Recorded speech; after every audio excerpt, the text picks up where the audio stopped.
Esto es ¿Qué clase de profes? Un podcast experimental con temas de educación en general y educación física.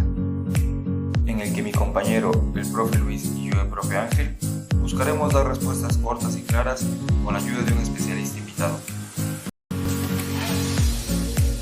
Comenzamos.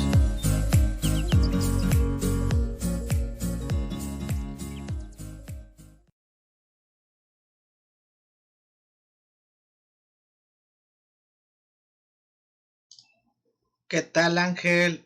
Buenas noches en este nuevo episodio número 41. Antes de comenzar, quiero decir que este episodio está patrocinado por tienda Members Only. Todavía no te das cuenta, pero lo que llevas puesto es la chaqueta que personifica el glamour, la energía y la actitud de diversión de los años 80. El día de hoy estamos patrocinados por Members Only. Ángel, bienvenido, buenas noches, ¿cómo te encuentras?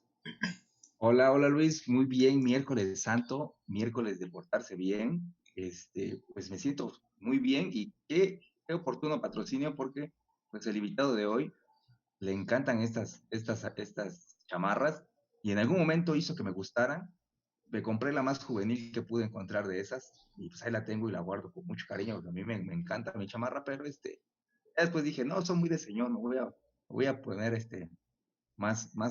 más chavo ya. Entonces me regresé a mis sudaderas normales. Oye, Pero fíjate que antes de que continúes, ya me destanteé y dije, miércoles, creo que estoy mal yo. ¿Dónde que hoy es jueves, Ángel? Creo que estás... No, ya. ya estás... Estamos avanzando a miércoles santo, que es donde va a salir el episodio. Ya. Ah, sí, porque esto es en vivo, obviamente. Es en vivo. Oye, y lo segundo dije, ya ibas a empezar de vulgar, yo le ibas a decir, es que a este invitado le gustan las chaquetas de esta marca, y dije, no, Ángel, o sea, ve el programa que tenemos hoy, el episodio es serio, y dije, no puedes empezar de esta manera, Ángel. Bueno, y vamos, ya lo voy a presentar para que ya pueda empezar a interactuar. Él es Álvaro Linares, que es licenciado en Filosofía por el Centro de Estudios Superiores Guillermo Nicolás. Tiene una maestría en Ciencias Humanas por la Universidad Anáhuac y fue docente de filosofía en el Seminario Mayor de Tehuacán durante una década y colaboró también como docente en el Seminario de Orizaba. Actualmente está cursando un certificado en ambientes seguros en la Universidad Gregoriana de Roma y es director general de la Escuela de la Fe, un instituto con presencia en 13 países regados por todo el mundo. Bienvenido, don Alvarito Linares. Hola, ¿cómo están? Oye, para Semana Santa reservaron a una persona de iglesia, ¿no? O sea, y dijimos, viene miércoles santo, Semana Santa, un profe de seminario. Oye, fíjense que ahorita que decían eso del patrocinio de Members Only, la verdad es que recientemente, el año pasado, mi esposa me regaló una chamarra muy bonita que ya nada tiene que ver con las de abuelito de Members Only, que también es chamarra Members Only. Entonces ya después les comento cómo nos va. Pero creo que me conocen bien quienes saben que me gustan mucho las chamarras Members Only. Sí, como un gusto muy personal. Sí.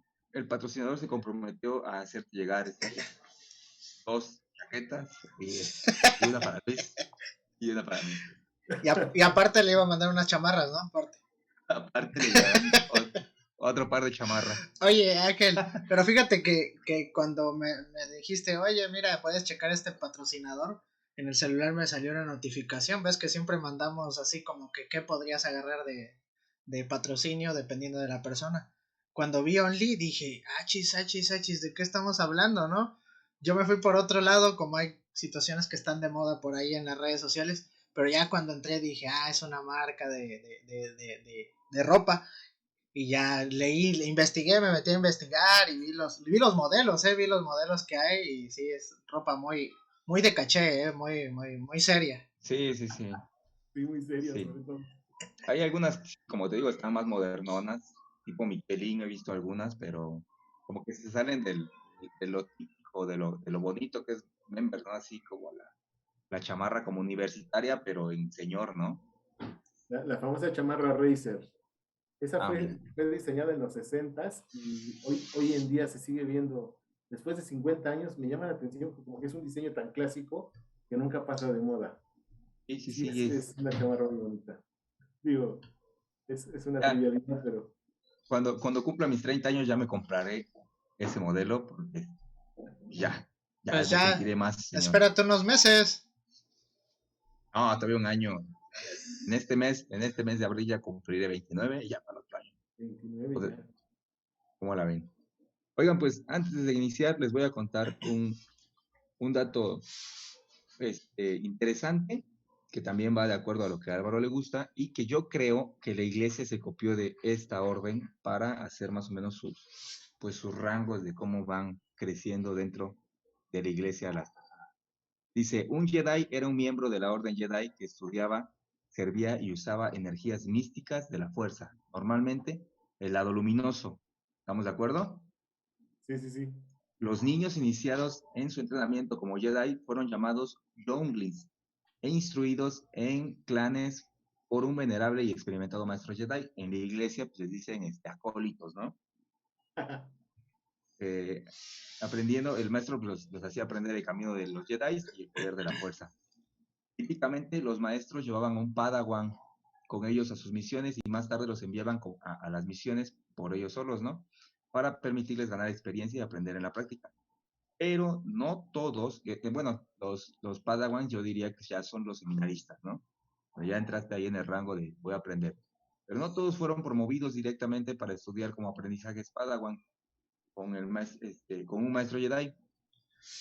Tal es el caso de Obi-Wan, que Qui-Gon no lo quería y al final de cuentas lo termina aceptando, ¿no? Y pues siempre han visto que tengo muy fondo de Star Wars. A mí hasta hace creo que 5 años no me gustaba Star Wars y este sujeto que está enfrente es el que me dijo velas y me empezó a instruir. Yo acá en mi oficina siempre me acompaña algo de Star Wars. ¿Cómo ves? ¿Sí se parece los Jedi a la iglesia? Bueno, ¿sabes qué? Yo soy ultra fan de Star Wars. Recientemente estuve, miren, no les miento, recientemente estuvimos viendo la de Mandalorian, El ahí va, baby. de Grogu, y obviamente voy a tener aquí siempre Yo. Eso. a Yoda. Entonces, la verdad es que justo dos cosas, me fascina la historia de Star Wars, porque todas las historias de Star Wars al final son una historia de paternidad. Ese es el papá que, que a veces puede cometer errores, pero que trata de redimirse frente a su hijo. Y la historia que es el hilo conductor de la saga original, que es la historia de Anakin Skywalker, que después va a ser Darth Vader, Darth Vader. y que al final termina destruyendo al emperador que lo convirtió en ese ser de oscuridad, termina redimiéndose. Y justo en el Mandaloriano es una historia de paternidad de este Mandaloriano que acoge a Grogu, al Baby Yoda, como un hijo protector. O sea, al final esa historia de paternidad. Y creo que sí hay un parangón ahí entre lo que es la formación del seminario y la historia de los Jedi. Es decir, el que enseñar a las personas a optar por el bien y a formar sus capacidades, así como se les enseña a los Padawans el dominio de la fuerza para encontrar el equilibrio, así en el seminario trata uno de forzar todas las áreas de vida del seminarista para que sean mejores personas y aprendan a llevarlas hacia el bien. Se me hizo un muy padre paralelismo. Ya Sí, ves. soy súper fan de Star Wars. Por fin le atinaste a un dato curioso. Yes. Estuvo bien. Fíjate que, o sea, me acuerdo que cuando platicábamos hace muchos años, Álvaro me decía pues, que viera las de Star Wars porque yo creo que él veía que a mí me ilusionaba mucho ser papá y me acuerdo que me decía, es Sí, que sí, sí. lo mismo que me acaba de platicar, pues tenían historias de identidad y todo eso. Y por eso me metí y yo también tengo mis muñequitos de Darth Vader y en el centro de la sala Darth Vader, de la princesa Leia y de Luke. Y siempre es Oh, obvio, mira, esos a son mí Darth ellos. Vader, pero también tengo ayuda. Ah, está Está padrísimo, ¿eh? chido. Magia.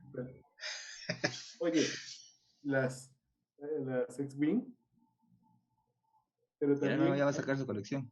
no, espérate, pero ¿sabes qué? También no falta un colado. Star Trek. O sea, Alguien te lo debe regalar. He dicho, ay, esto le gusta al Alvarito. te lo llevamos. No sabía que era de otra película. Justo ahorita, hace poco estaba yo, miren, les voy a platicar el nuestro Ángel, que alguna vez ellos que me conocen muy bien, me trajeron, con mucho cariño tengo guardado un Stormtrooper, que es un soldado del Imperio, y al Darth Vader, los conservo en la caja y todo, así como ellos me regalaron un Stormtrooper y un Darth Vader que conservo. Recientemente lo saqué ahí, yo soy Macías, me lo regalaron, y esos los tengo guardados muy bien en su caja y todo, o sea, la verdad es que sí, siempre he sido muy fan de Star Wars. Últimamente, las últimas películas, obviamente ya no tanto, pero sí, la saga original y todavía está de Rogue One, la que es la 3.5, esas son todavía como dentro del canon muy, muy buenas películas, ya las demás, hijo, bueno, ya exageran un poco, pero sí hay eso, o sea, justo eso, ese dominio de la fuerza, ese lograr el equilibrio entre esas tendencias al mal que nosotros naturalmente tenemos y ese deseo de bien que también tenemos naturalmente, eso me ha gustado también. Y creo que sí tienes razón, Ángel. eh, es como precisamente que nosotros como seres humanos en el seminario logremos que las personas tengan ese equilibrio. Que ojalá, a Luis, Ángel, todos tuviéramos ese equilibrio en nuestras vidas hoy tan necesario en un mundo en donde estamos viendo como muchas de estas cuestiones encontradas, ¿verdad? Que tenemos que lograr ese equilibrio. Así es. Yo aquí sí Muchas gracias. yo así sí me siento fuera de tema porque no sé absolutamente nada. Nada. Nunca en la, Date la oportunidad nunca en de la verlo. vida he visto una película de Star Wars. Ni de Star Wars ni del escenario, dice. Ni de ni del seminario. No, ese eres tú. Tú sí sabes de Star Wars, pero no sabes del bien, Ángel. Lo controlo. Estoy en mi aprendizaje de controlar la fuerza. Bueno, pues después de este dato curioso que le atinó Ángel y que pudimos platicar de esa situación, pues el día de hoy fíjense que vamos a platicar sobre, aprovechando que es la Semana Santa y que vamos pues a coincidir con los profes o con la situación de profes, ser profe de seminario religioso.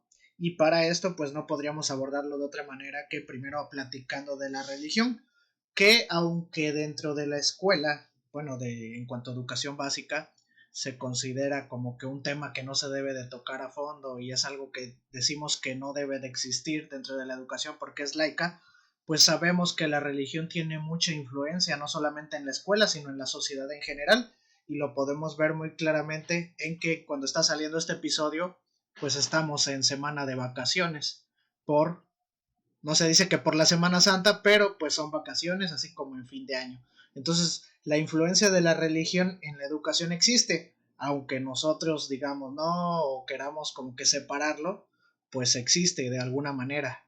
¿O qué opinas, Álvaro? ¿Cómo ves? Mira, justamente en Semana Santa, para vacaciones de Semana Santa, hasta los menos creyentes son creyentes, ¿no? Sí, la verdad yo creo que parte de la idiosincrasia del mexicano es precisamente esta unión con la religión.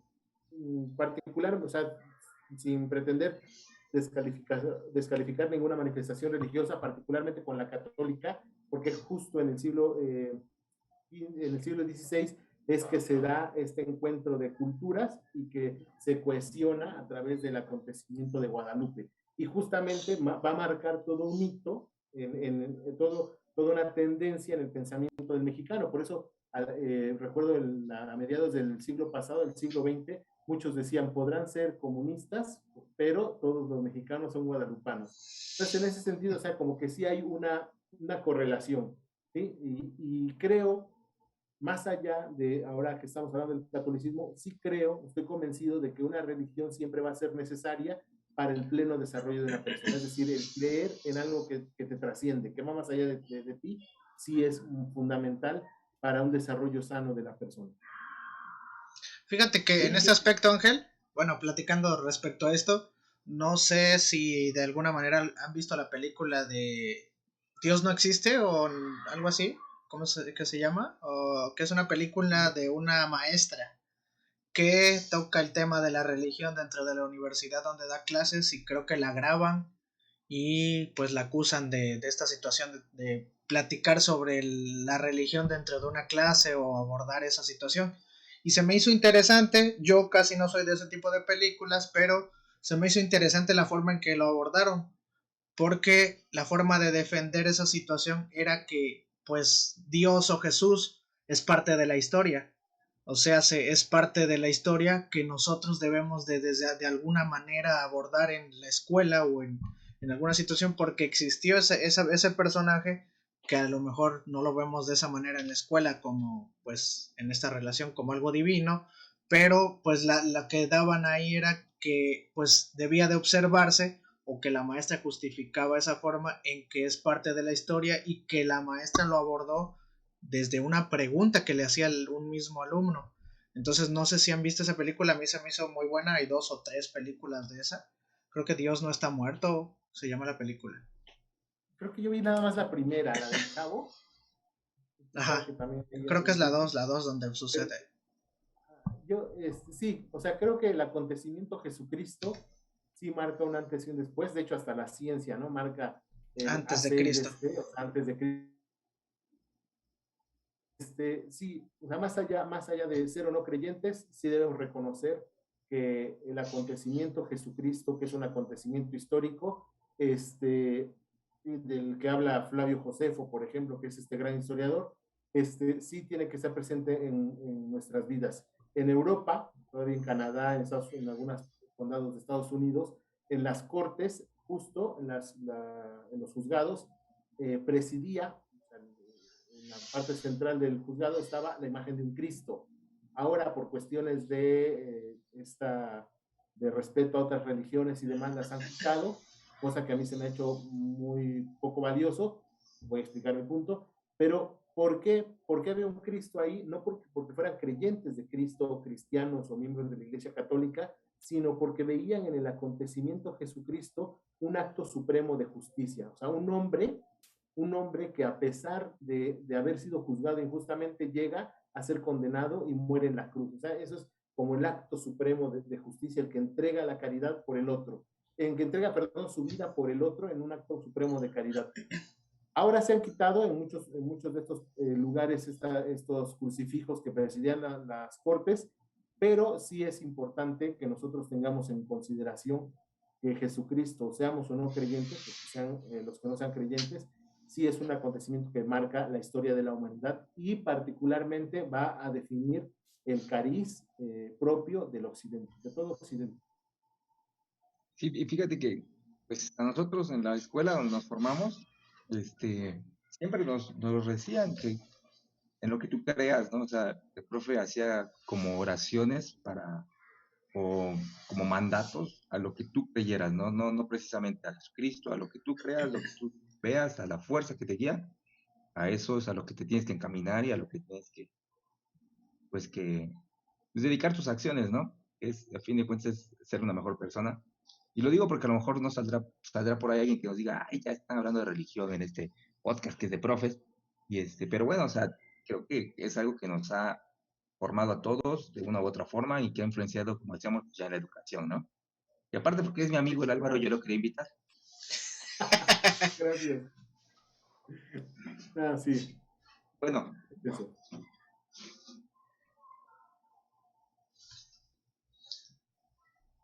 bueno, y ahora sabemos que pues no eres sacerdote, pero eres maestro de seminario y a lo mejor mucha gente piensa que pues, solo los sacerdotes son los maestros de seminario, ¿no?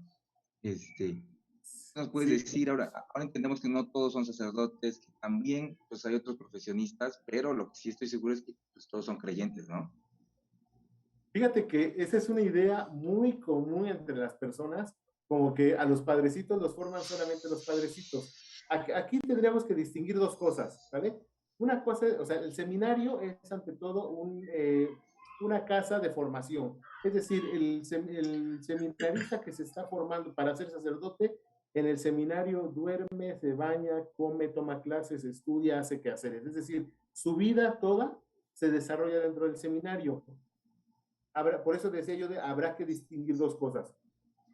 Una cosa son los formadores, es decir, quienes están al pendiente de los seminaristas las 24 horas del día, y eso sí, son sacerdotes. Por otro lado, están los que son maestros, es decir, aquellos que colaboramos de manera externa con el seminario y solo estamos en la parte académica dentro de los seminaristas, con los seminaristas, perdón. Y en ese sentido, pues hay muchas personas colaborando en la parte académica de la formación de los seminaristas, y a mí me ha dado mucho gusto que de pronto uno pensaría que mujeres no habría, ¿no? En esa parte. En la parte académica he conocido muchos seminarios aquí y en el Bajío mexicano, donde no nada más hay hombres, maestros, sino también hay maestras, que algunas son religiosas y otras que son mujeres que están, sí son creyentes y que tienen una ciencia, una sapiencia y que se han especializado en algunas materias al igual que cualquiera y están dándoles clases a los seminaristas. Con respecto a si somos creyentes o no los maestros del seminario, sí hay una condición sin la cual no podemos participar ahí.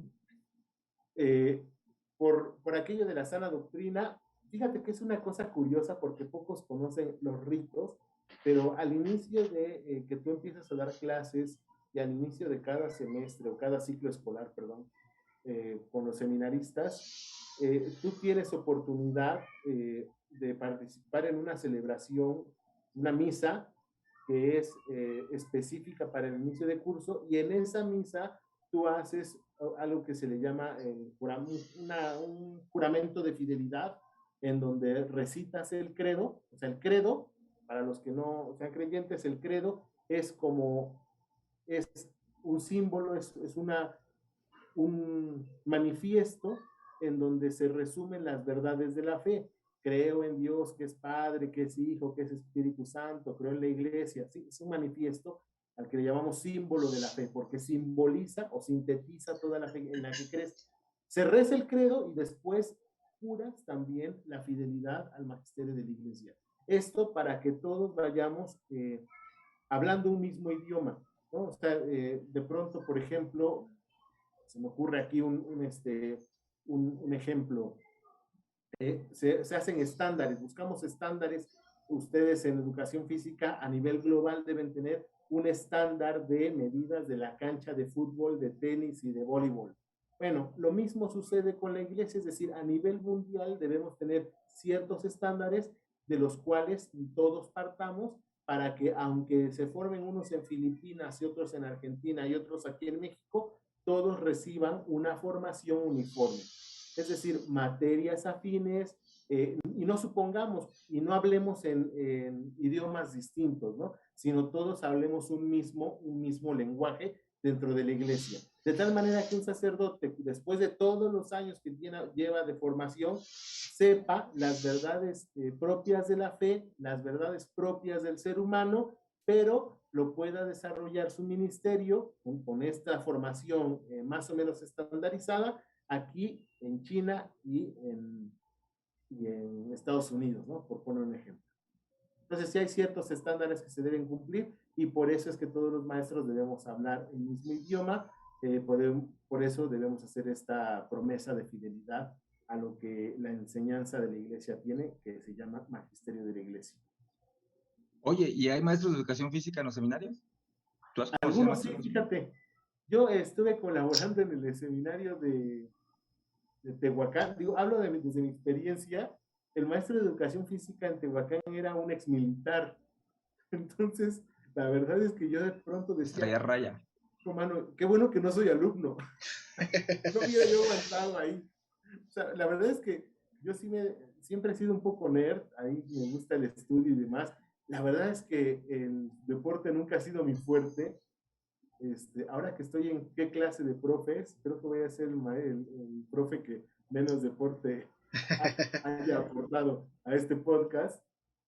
Pero sí, o sea, a mí me llamaba la atención por las rutinas, de pronto eran una cosa así, grave, ¿no? Que tú dices, híjole, mano, estos cuates se van aquí a desmayar con el calor de Tehuacán, el calor es seco, y ellos tenían clase, nosotros teníamos clase desde las 7 de la mañana hasta la 1 de la tarde, 1:30 terminaban las clases, y después hacían la comida, y después de la comida, bueno, antes de la comida, perdón, hacían como 1 hora de deporte, se bañaban y ya después se iban a comer.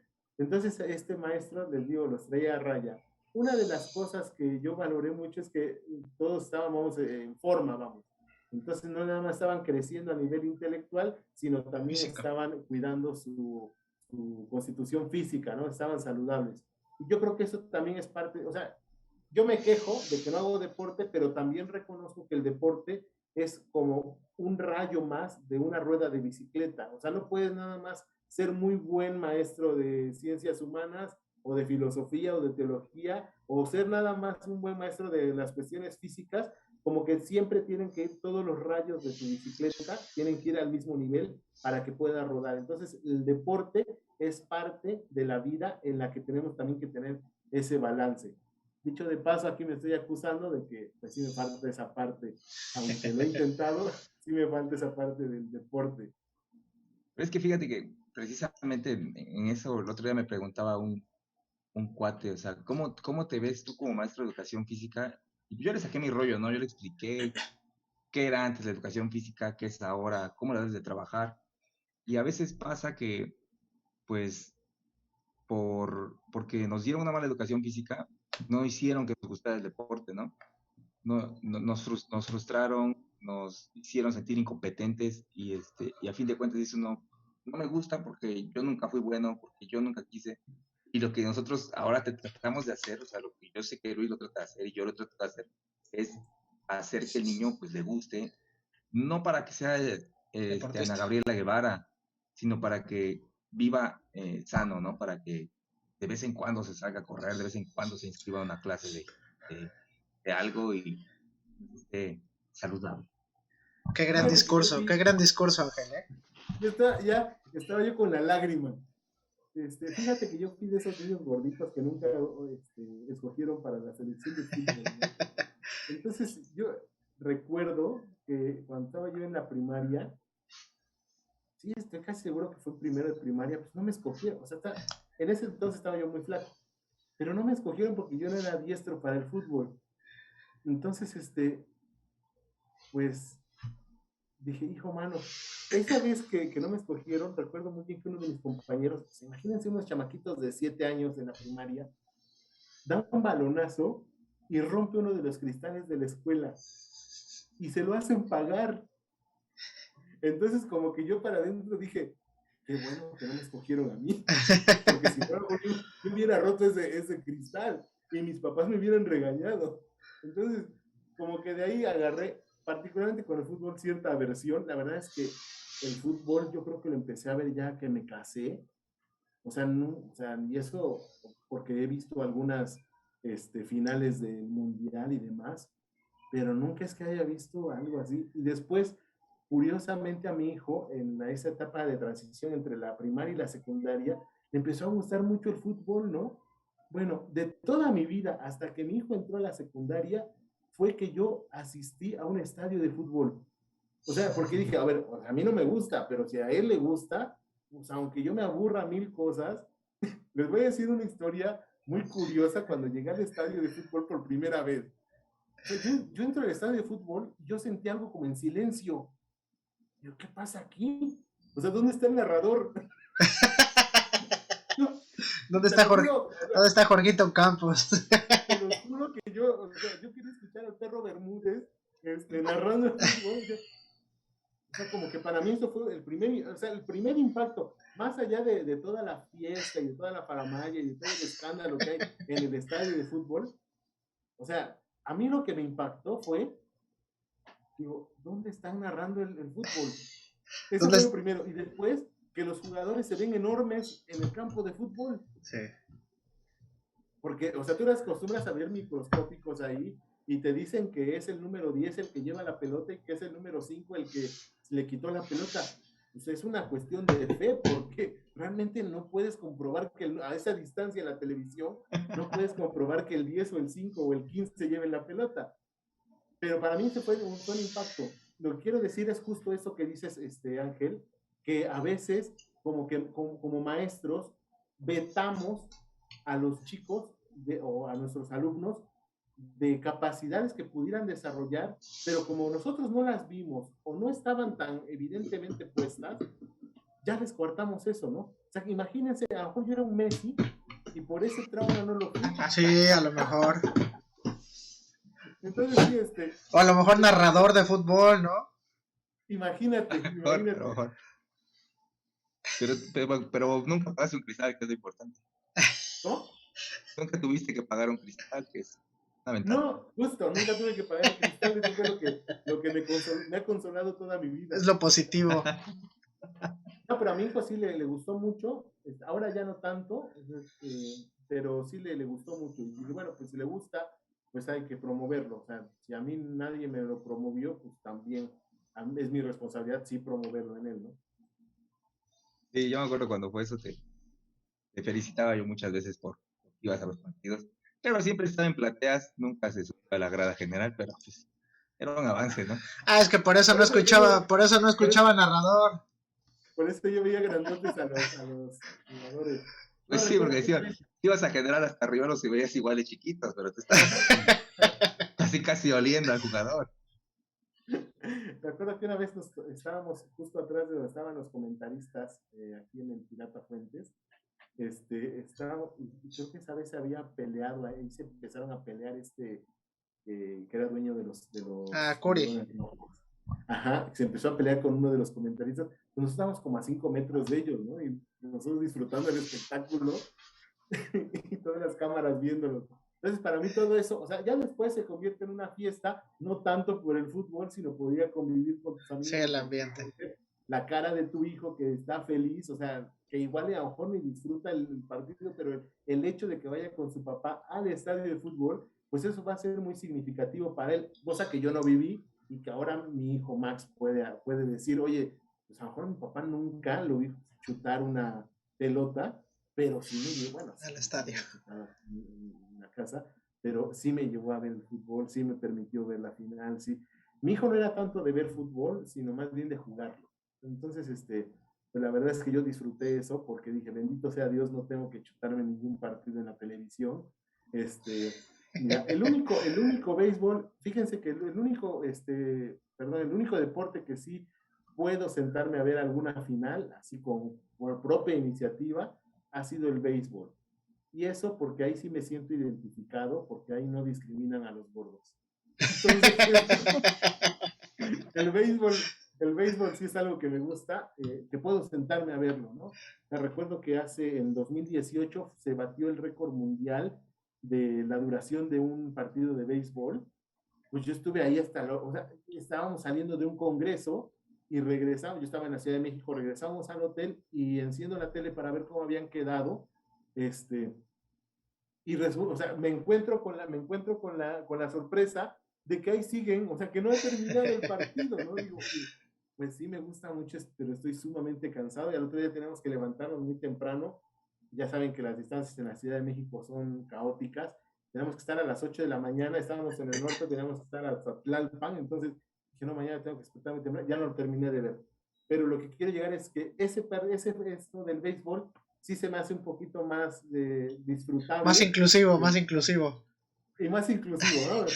Es benévolo con nosotros. Entonces ese fue el problema, que no había béisbol en su primaria, por eso no figuró. Posiblemente estaba yo llamado a nacer en Sinaloa o en Estados Unidos, no sé. Es que es así como que más members only, ¿no? Yo soy un viejito apagado. Apenas estaba yo platicando con una amiga del trabajo y dice, tú tienes espíritu de anciano. Digo, pues también poco a poco el cuerpo también. Pues Ángel tiene el humor y de anciano ya, con todo el mundo se enoja, con todo el mundo pelea. Pobre Joseph.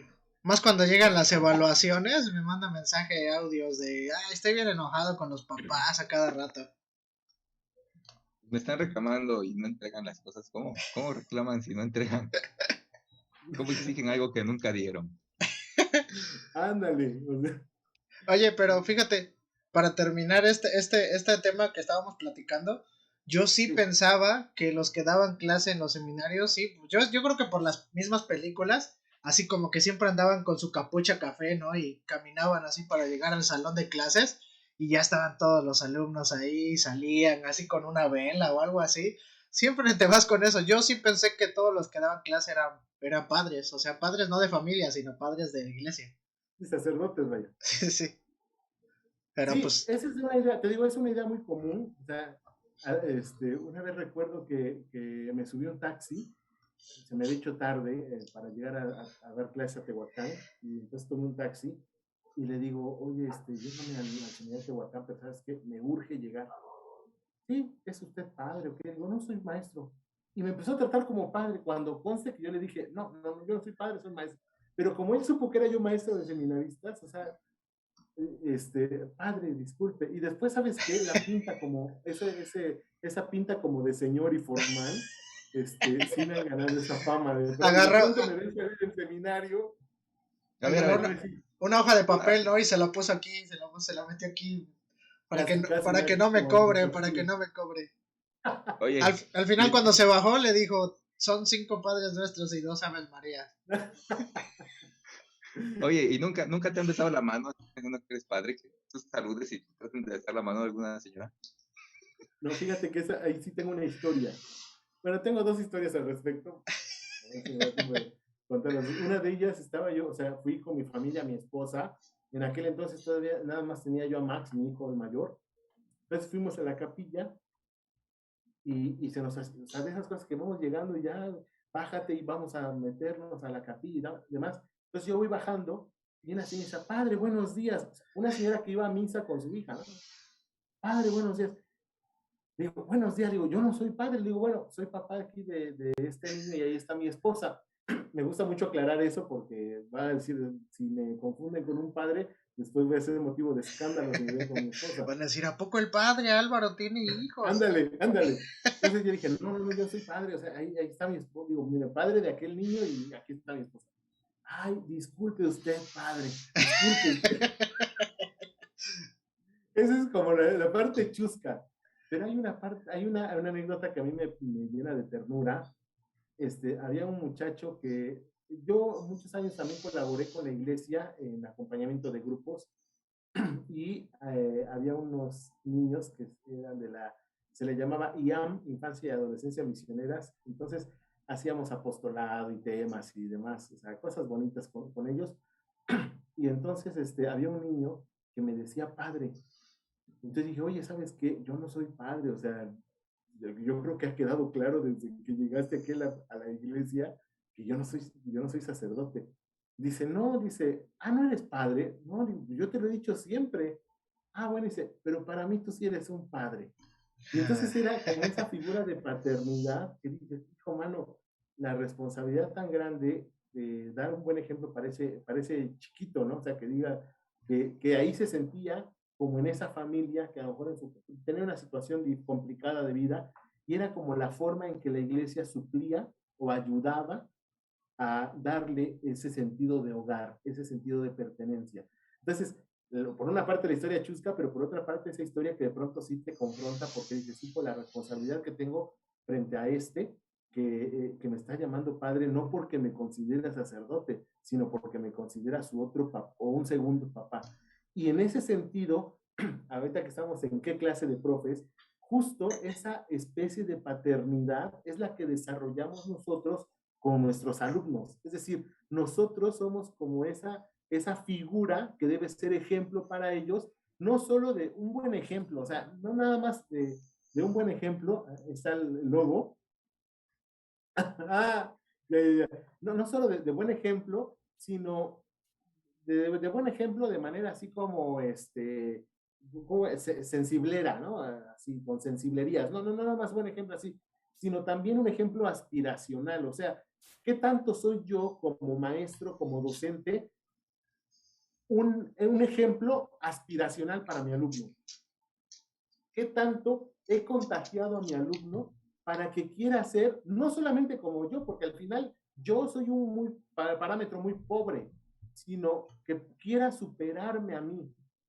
porque de pronto los niños, o sea, los adolescentes, los jóvenes, yo he trabajado sobre todo más con jóvenes, pero yo veo a los niños, o sea, en una aula de clase yo he trabajado más con jóvenes y con adultos, pero yo veo a los niños como ese horizonte a veces tan cortito que tienen en familia y que el maestro tiene que romper con eso para mostrarles un horizonte más allá. O sea, es decir, abrirle el panorama, decir, a ver, esto que ves aquí en tu casa y que ves en tu entidad, no es todo, no es tu mundo, sino tienes que abrir más allá. Yo nací en el Valle de Orizaba, o sea, todos conocemos cómo es el Valle de Orizaba, pues tú ves cerros por todos lados y de pronto ese puede ser tu horizonte, es decir, de ahí puedes estar encerrado, pero si un profe, si alguien más te muestra que hay un horizonte más allá de esos cerros, lo digo de manera física, pero sirva como metáfora,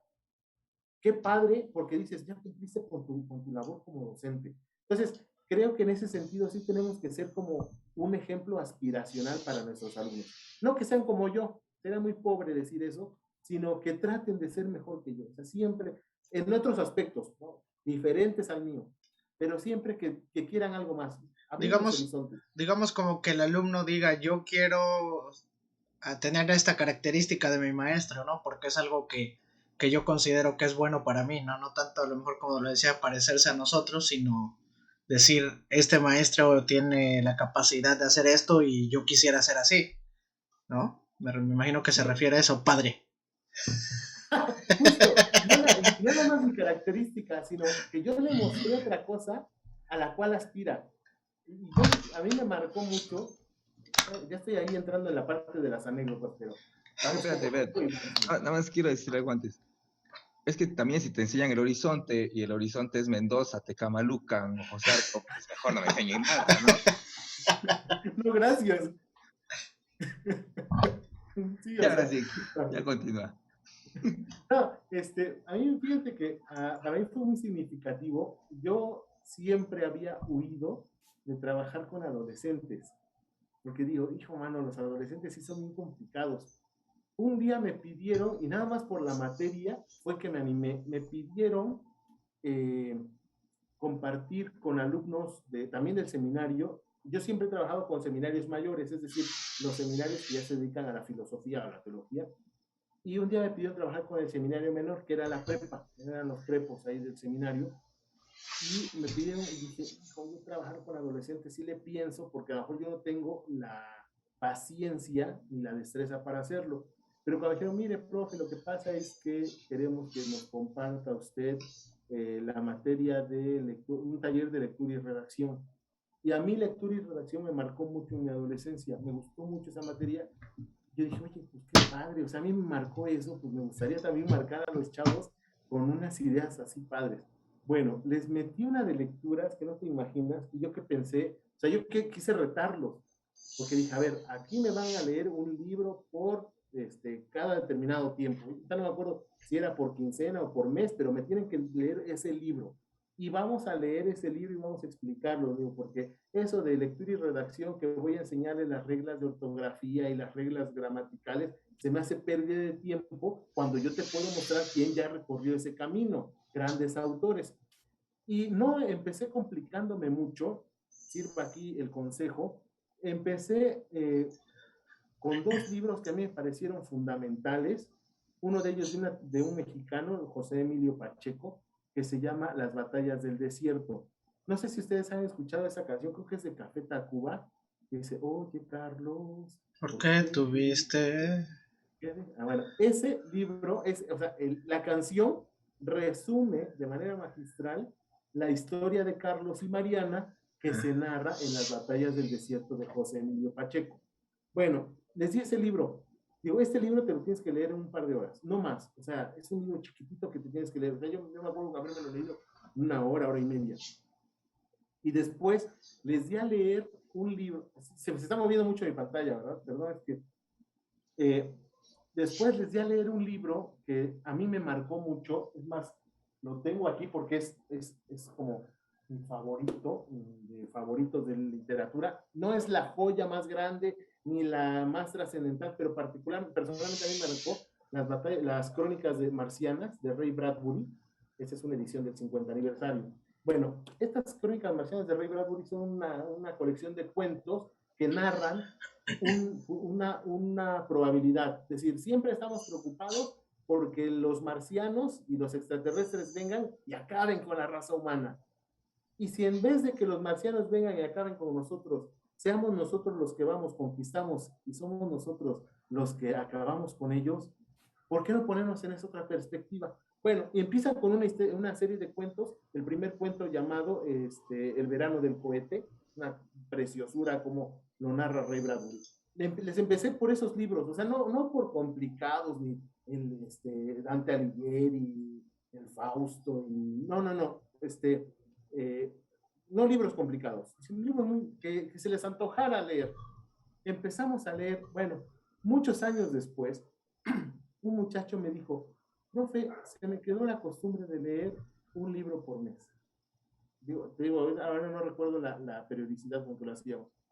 Dice, y eso fue gracias a usted. Es decir, no heredó nada de mí, o sea, no me imitó a mí, no imitó mi gordura, mi miopía, ni mucho menos, pero algo se le quedó y dije, o sea, eso valió la pena. Es decir, le mostré un camino que él pudo recorrer por su cuenta, y eso para mí fue muy satisfactorio. Me llenó de verdad de mucha satisfacción como profe eso, como maestro eso.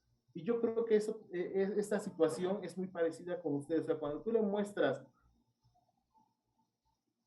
un horizonte, más allá del que tú te plantees, otro horizonte más alto, más allá del que ellos están acostumbrados, tú estás ya cumpliendo con esa docencia. Es decir, tú ya le estás mostrando a ese niño, a ese adolescente, a ese joven, a esa persona, un futuro mejor.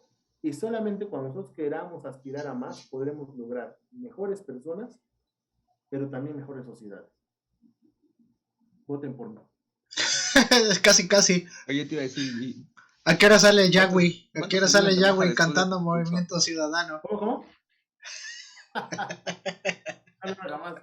¿Cómo? No, yo iba a decir que cuántos después de tomar clases contigo se dieron de baja de esos alumnos. Bueno, más bien querían estar más conmigo, ¿no? El profe de todas las materias. Yo tuve un maestro de latín y de griego, que era un señor muy regañón en clase y muy exigente. Apenas por ahí tengo un post de recientemente escombrando aquí la oficina. Ahorita no la veo, pero encontré, mira, aquí está. Encontré esto, que es un Nuevo Testamento en latín y en griego. No se ve, pero ahí está, latín y griego.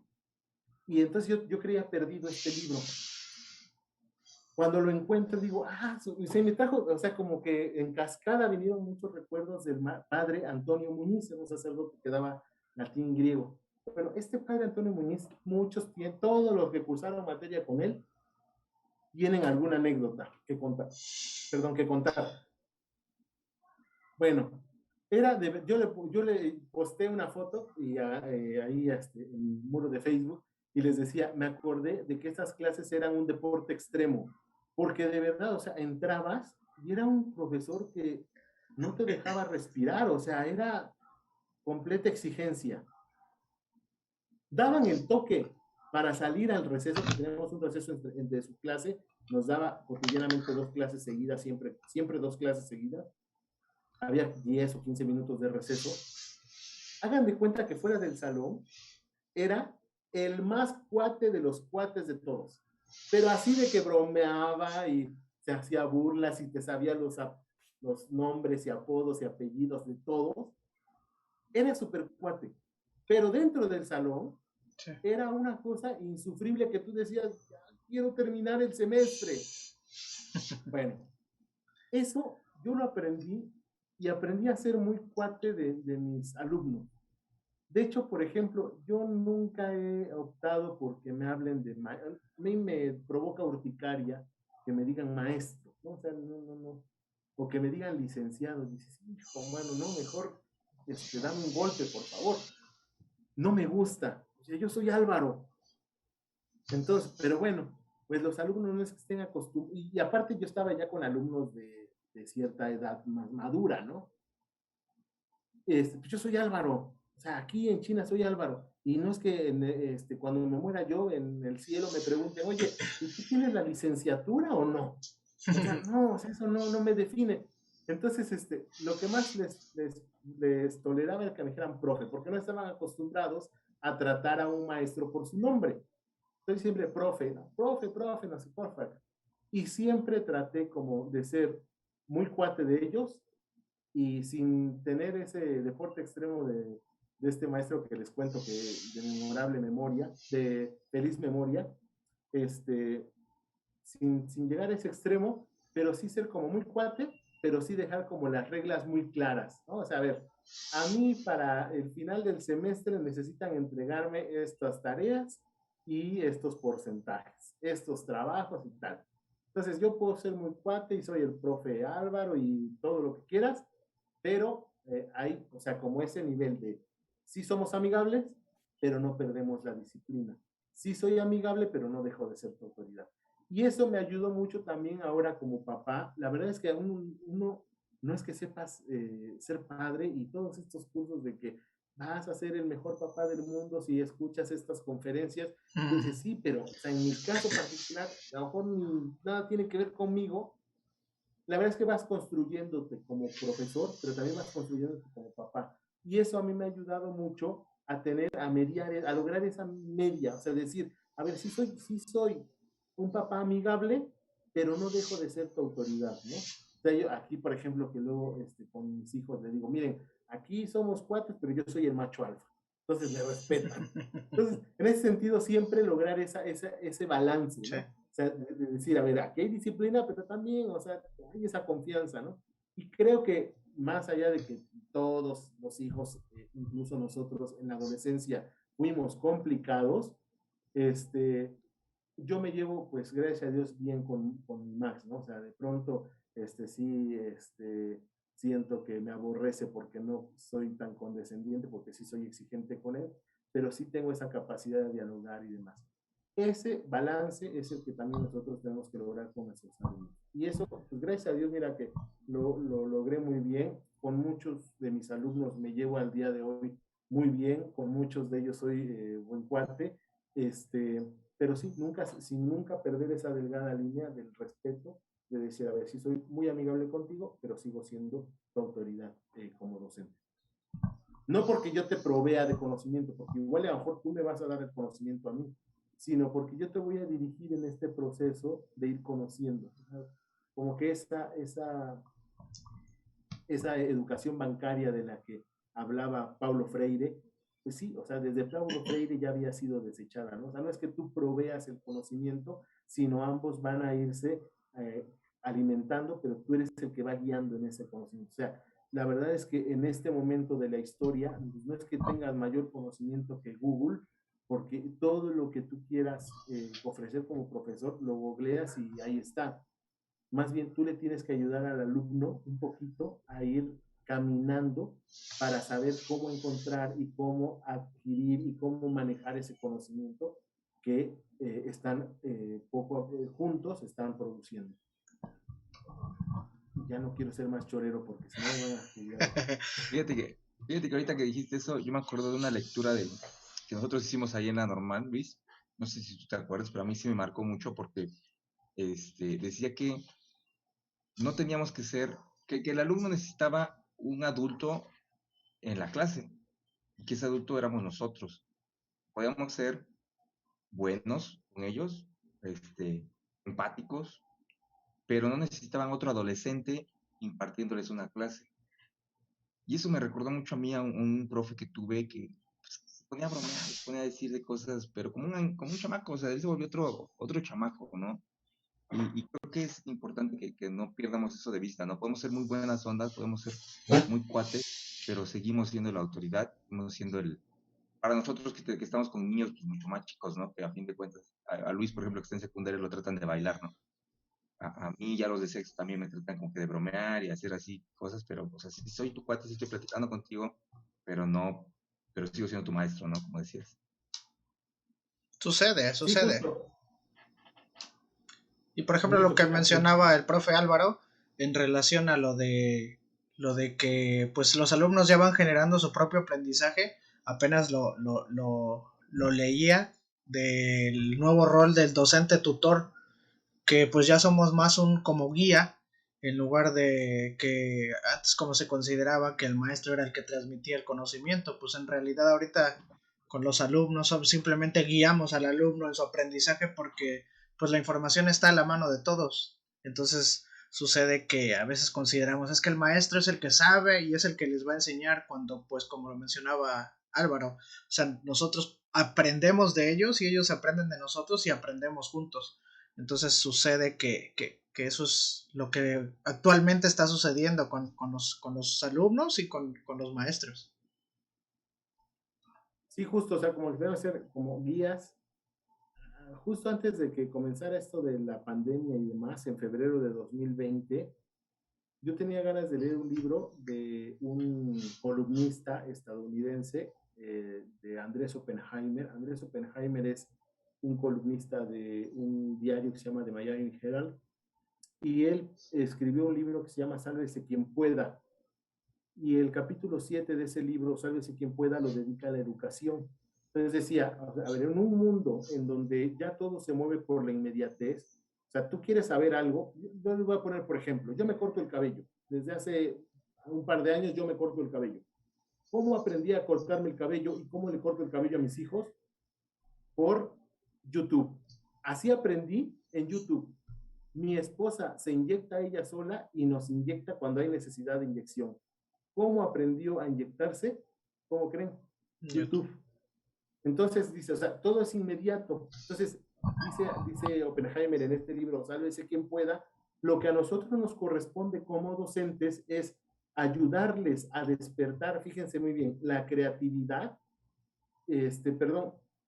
la curiosidad, o sea, que los alumnos sean curiosos, porque de pronto ya todo está decidido. O sea, ustedes busquen algo en Google.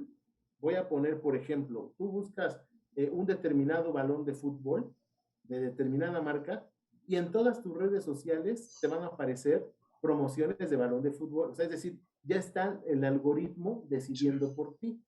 Entonces dice Oppenheimer, la tendencia donde tenemos que ir los docentes es a despertar la curiosidad más allá de lo que te dicta un algoritmo. Bueno, no lo dice con esas palabras. Primero despertar la curiosidad de los alumnos, pero después despertar en ellos el para qué de su vida, es decir, la vocación del alumno, es decir, para qué vas a servir a la sociedad, y no nada más pensar en lo que te gusta, no nada más pensar en lo que eres diestro, sino eso que te gusta y eso en lo que eres diestro, cómo va a ayudar a la sociedad, es decir, qué vas a aportar tú a la sociedad.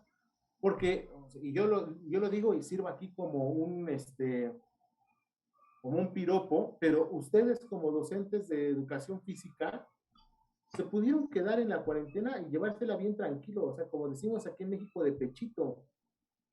Le dijeron, oye, ¿y por qué no llamamos a otros profesores y que con sus experiencias nos vayamos enriqueciendo? Es decir, ¿qué estoy aportando yo a la sociedad?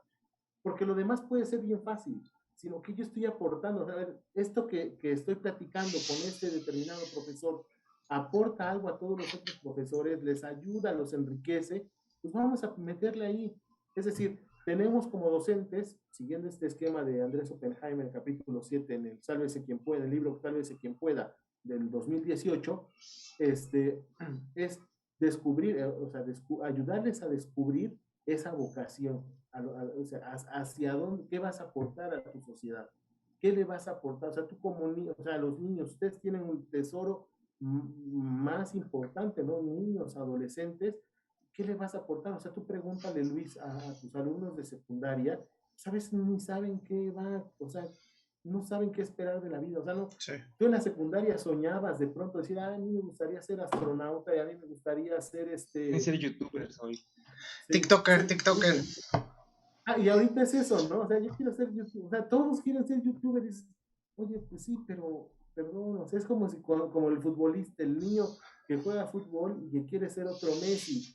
Pues, mira, hijo, si Messi subiera en cada escuela, pues no existiría Messi. O sea, Messi hay uno, Ronaldo hay uno, Hugo Sánchez hay uno. O sea, es como yo estudié filosofía, ¿no? O sea, como si de pronto yo dijera, oye, es que yo quiero ser otro Immanuel Kant.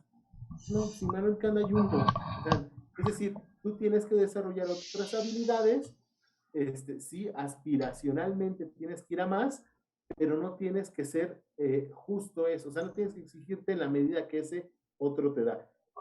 Sino más bien en la medida en que tus capacidades aporten algo a la sociedad en la que estás. Y pues también que esto te lleve a la felicidad, porque si no eres feliz, humano, ¿para qué estás aquí, no? Tienes toda la razón.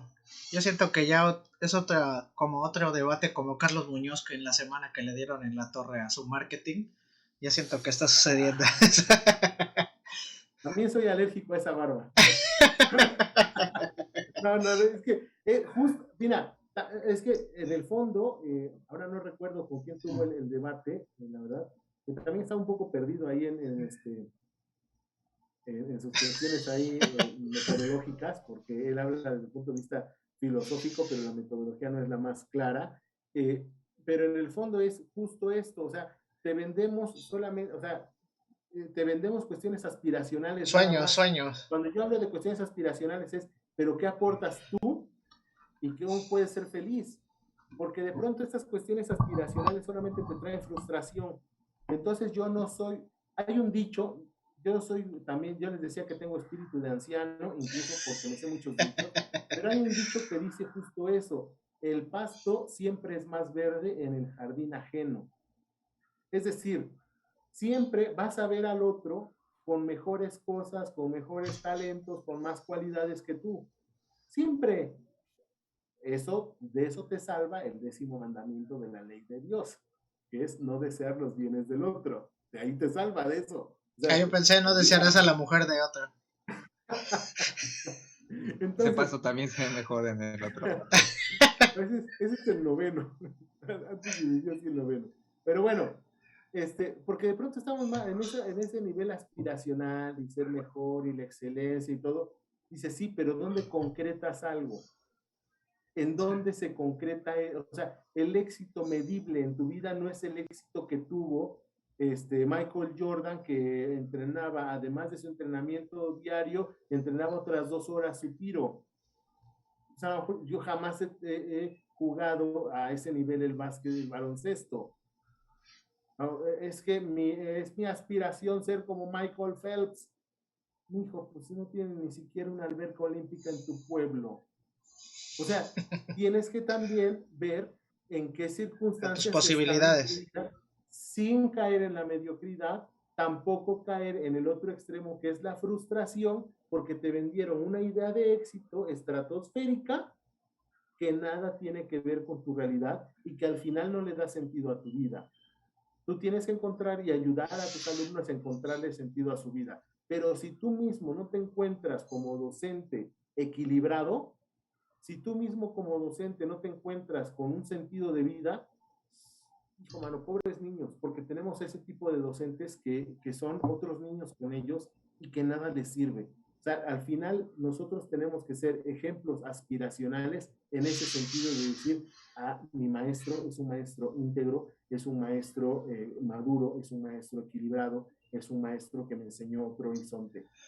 No que me enseñó a ser como él, ni me enseñó que la medida del éxito se mide en cuántos coches eres capaz de comprar o cuántos emprendimientos eres capaz de, que está tan de moda el emprendimiento, ¿no? El marketing. Eres capaz, dice, a ver, hace 8 días, fue hace 8 días el podcast que hablaba precisamente de esta movilidad social, ¿no? Creo que era el que decía que no por mucho estudiar tienes un mayor ingreso económico, si no mal recuerdo algo así mencionaba. Justo, o sea, pues, no estoy estudiando para tener mayor ingreso, porque eso sería bastante mediocre, sino estoy estudiando por hacer mejor persona, y en la medida en que voy a ser mejor persona voy a desarrollar mis habilidades y el mundo se va a dar cuenta de esto. No es que esté yo buscando, porque eso es lo que te vende, o sea, y no nada más Carlos Muñoz, o sea, tú veas, hay un, de Solomundo, ¿no? Salomondrín. Ya, puede, sí. si esto les provoca problemas ahí en YouTube, pueden editarlo, pero es justo lo que te están vendiendo, ¿no? De decir, a ver, la medida de tu éxito se mide en ¿En cuántos cuántos coches coches tienes en la tienes? cochera y cuántos metros cuadrados tienes construidos en una mansión, y tú dices, sí, está padre eso, y eso ayuda mucho, no es lo único. Tendríamos que buscar más el ser mejores seres humanos. Y es que si engañas Bueno, al joven, ¿no? Si engañas al joven con lo que ellos consideran, es que yo quiero ser como él. O sea, son situaciones complicadas que a lo mejor uno de cada 1000 sí lo van a lograr, pero pues tienen que aterrizar, ¿no? Lo que están Ajá, y pensando. de pronto tenemos ahí a chavitos que dicen, oye, es que estoy frustrado porque no, en fútbol no soy Lionel Messi, ¿no? No soy Pelé, no soy Cristiano Ronaldo. Pues no, porque tú eres Juanito Hernández y a ti te toca desarrollar las habilidades de Juanito Hernández, no del otro. O sea, él tuvo todas otras habilidades y otras circunstancias de vida y demás, ¿no? yo le digo a Luis, ya deja de pensar en querer monetizar acá en YouTube. Esto es por puro amor a los que Es estamos por haciendo amor, bien. es por amor, esto es por el corazón. Pero bueno, vamos a seguir, porque si no, Carlos Muñoz nos Pero la puede... balanza, la balanza está en eso, o sea, si es puro amor, pero también necesito En algún momento este amor buscar nos va a ser pagado con más amor, ya lo dice nuestro presidente, amor con amor se paga. también Regresemos, necesito. regresemos al seminario porque ya nos Ya fuimos nos por estamos otros yendo rumbos. aquí con cuestiones muy. Yo me siento con Adela Micha o algo así. Las mangas del Con chaleco ya. Jordi, una entrevista con Jordi. Bueno, vamos a Mientras no se continuar. sientan, mientras no se sientan en netas divinas, todo Miembros al bien. aire, miembros al aire. Bueno, continuamos. Oiga, padre, en cuanto... no, no es cierto, Álvaro. En cuanto a... En las universidades hay exámenes de admisión porque pues algunos digamos que merecen estar por sus conocimientos, hay otros que no merecen. En el seminario existe algo así, o sea, hay requisitos, hay un examen de ingreso, oral, escrito, ¿qué onda? Calificaciones, boleta. Sí, sí. A ver, para entrar al seminario hay algunos filtros, o sea, sí, son filtros muy delicados en donde se involucran muchas áreas, no nada más una cuestión religiosa, es decir, hay algunas personas que sí son muy piadosas y muy religiosas, pero no sabes cómo están ahí psíquicamente, ¿no? Entonces, perdón, psicológicamente. Este, estaba yo viendo ahí el fondo de pantalla de Luis.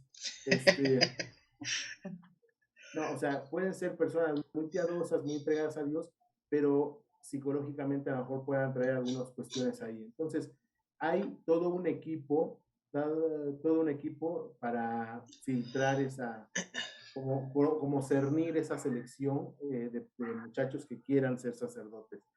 Esta etapa previa al seminario dura más o menos un año. Y en esta etapa se hacen algo que se denominan preseminarios. Ordinariamente son 3 preseminarios y son de distintas modalidades. De tal manera que una persona que entra al seminario, ya entra al seminario con algunas cuestiones psicológicas atendidas por expertos, es decir, psicólogos, algunas cuestiones espirituales ya atendidas, en lo que nosotros en la iglesia llamamos dirección espiritual. También una cuestión que es la cuestión intelectual, o sea, porque sobre todo en épocas pasadas, pienso hasta mitades del siglo XX, mitad del siglo pasado, a veces como que a los muchachos se les metía al seminario porque no podían hacer otra cosa, ¿no? Dices, no, pues aquí no es un contenedor de desechos, o sea, es decir, de que si no eres bueno para nada, entonces vete al seminario, ¿no? O sea, las personas a veces tenían eso en su idea. Eso es la docencia. Eso es, si no alarmas en algo, pues vete aunque sea de maestro. Y educación física.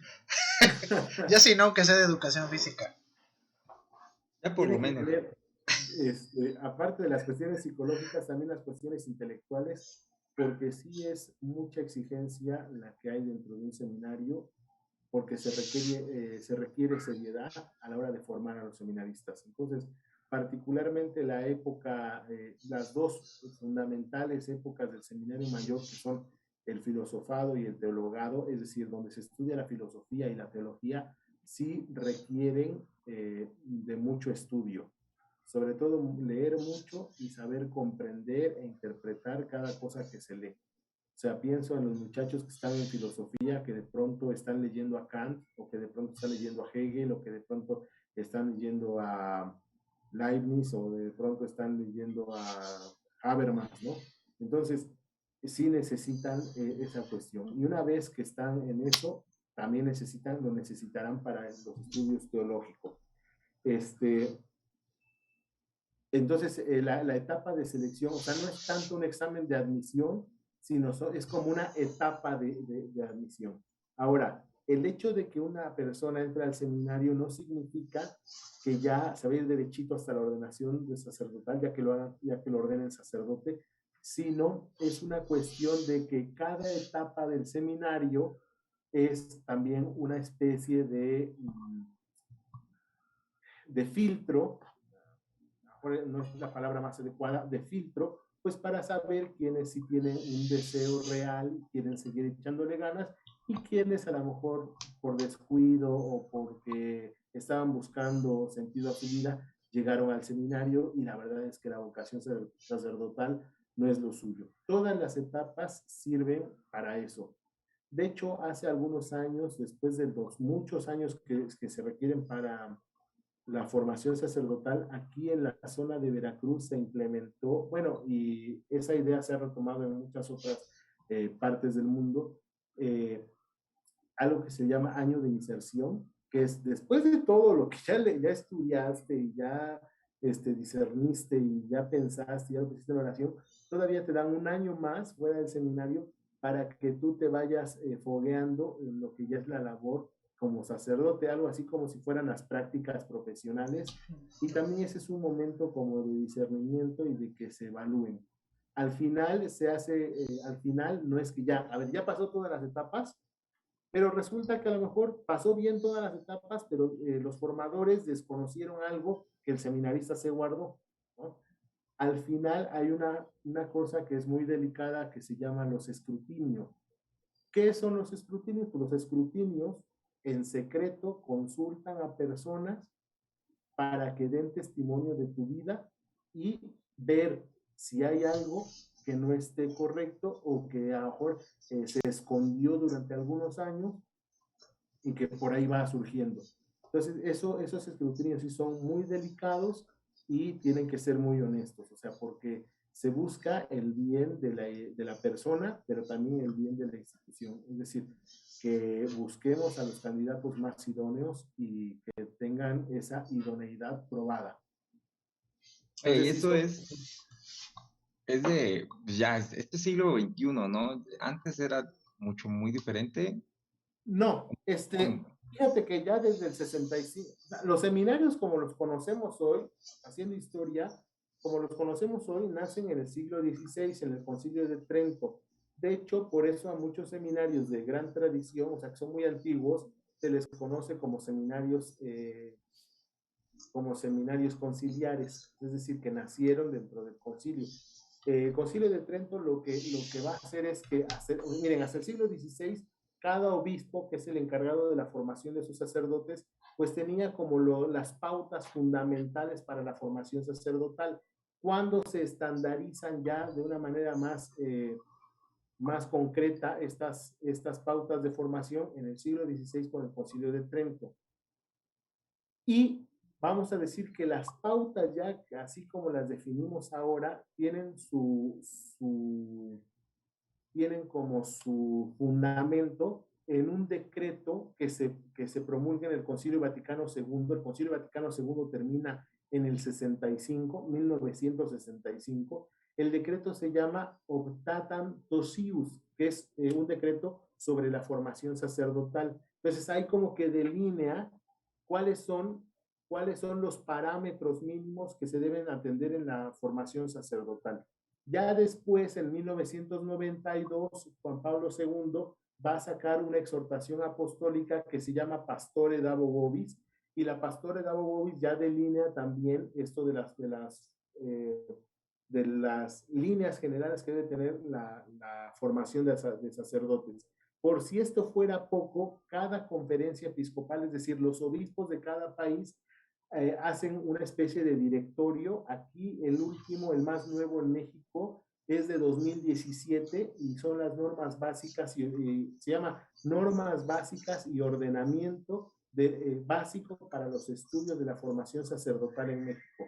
Estas normas básicas, este ordenamiento para la formación sacerdotal, te dice no nada más qué aspectos debes atender del seminarista, sino incluso hasta qué materias debes tener en tu plan de estudios para que sea aprobada tu formación seminarística. De tal manera que todos hablen un lenguaje común y tengan una formación mínima indispensable para ser sacerdotes.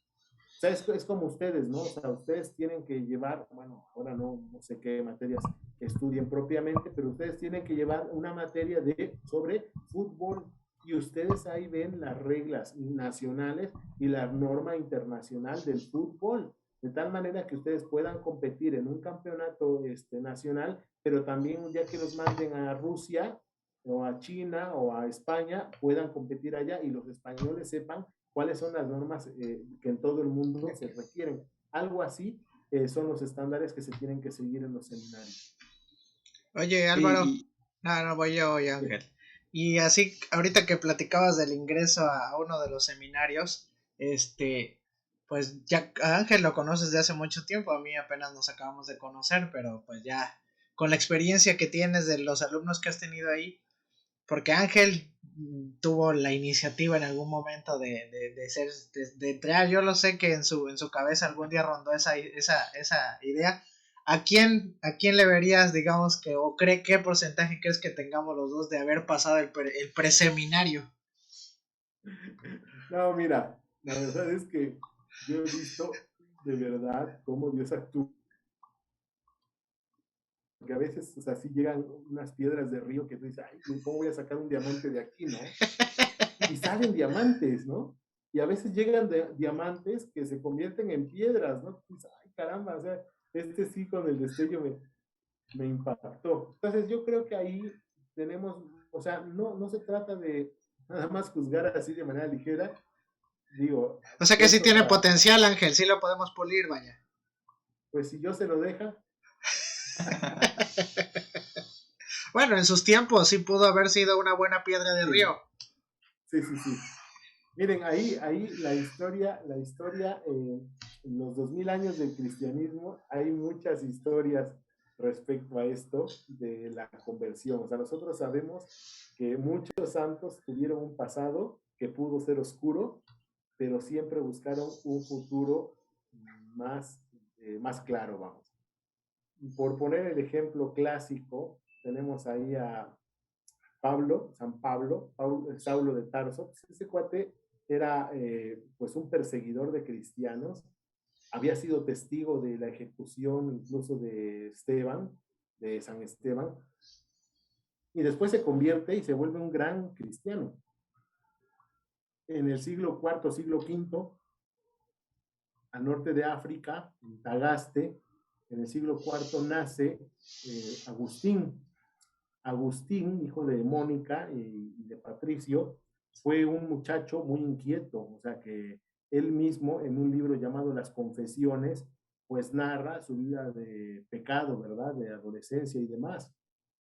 Y Agustín después, o sea, que se encuentra con Cristo por predicaciones que escucha en Roma, se convierte y entonces se convierte y lo hacen obispo de un lugar llamado Hipona. Y por eso nosotros conocemos a San Agustín de Hipona. Había sido un muchacho que había andado perdido ahí en su adolescencia, en su juventud, y que en la edad adulta se convierte y llega a ser el santo obispo de Hipona. Entonces, digo, salvando las distancias de los tiempos, porque hablamos del siglo IV, siglo V, él nace en el 300 y cacho y muere en el 400 y cacho. Sí, yo creo que ahí nosotros, como en el seminario, nunca perdemos la esperanza de la conversión. Y yo también tengo esperanza de Ángel, Tengo esperanzas de Ángel, todavía tengo esperanzas. Desde que lo conozco nunca las he perdido. Yo tuve un pasado muy oscuro y en ese pasado oscuro conocí a Álvaro. Lo que pasa es que el pasado no es el oscuro, sino el presente. No, no, no. No, y por eso, o sea, siempre hay eso, ¿no? Y toda la formación del seminario está para que aquellas cosas que son imperfectas, pero que sabemos que hay buena madera en el muchacho, o sea, se nota que hay buena madera, se nota que hay buena intención, que hay recta intención, se vayan perfeccionando, se vayan puliendo en la etapa de formación seminarística. Entonces, en ese sentido sí, y por eso son tantos años, ¿no? O sea, una de las cosas que ustedes tenían como inquietud era precisamente, y que yo llevo una hora esperando que me pregunten, era precisamente esto de las etapas de formación. O sea, nosotros tenemos, o sea, en la iglesia cotidianamente hay un seminario menor y hay un seminario mayor. El seminario mayor es para aquellos que están cursando la prepa, pero que no quieren vivirla fuera del seminario, sino ya quieren cursar la prepa dentro del seminario. Entonces ya ahí se echan, si los que entran desde el principio, se echan 3 años. Algunos seminarios ofrecen algo que se llama la etapa apostólica. La apostólica son para niños de secundaria. Ahora, yo la verdad sí soy partidario de estos seminarios que tienen hasta apostólica, porque sí te salvan al muchacho de muchas cosas, o sea, sobre todo secundaria, prepa, es cuando más se destrampan, entonces sí lo salvan de muchas cosas. Pero bueno, lo cotidiano, o sea, esos son los seminarios que menos, pero también los hay. Lo cotidiano es que sean a partir de la prepa, el seminario menor, son 3 años, y algunos que ya tienen prepa hecha, incluso ya esta carrera tienen, son 3 años en el seminario menor. Y algunos que ya tienen incluso hasta carrera hecha, entran después del seminario menor a una etapa intermedia entre el seminario menor y el seminario mayor. Esta etapa intermedia se llama curso propedéutico o curso introductorio. Ese es una etapa de 1 año. Entonces, alguien que entró desde el menor ya lleva los 3 años de menor y un cuarto año del curso introductorio. Alguien que entró ya con la prepa terminada lleva apenas 1 año de formación en el propio. El propedéutico es una etapa de discernimiento y que te prepara para las clases de filosofía y teología que después vas a tener. Es decir, es como una especie de, como su nombre lo dice, de introducción al seminario y te entrena para la vida, para el ritmo de estudio, para el ritmo de vida, de trabajo que vas a tener en el seminario cotidianamente. Culminada esta etapa de 1 año de curso introductorio o propedéutico, vienen, dependiendo del seminario, 3 o 4 años de formación a la que nosotros llamamos filosofado, que es la etapa de filosofía.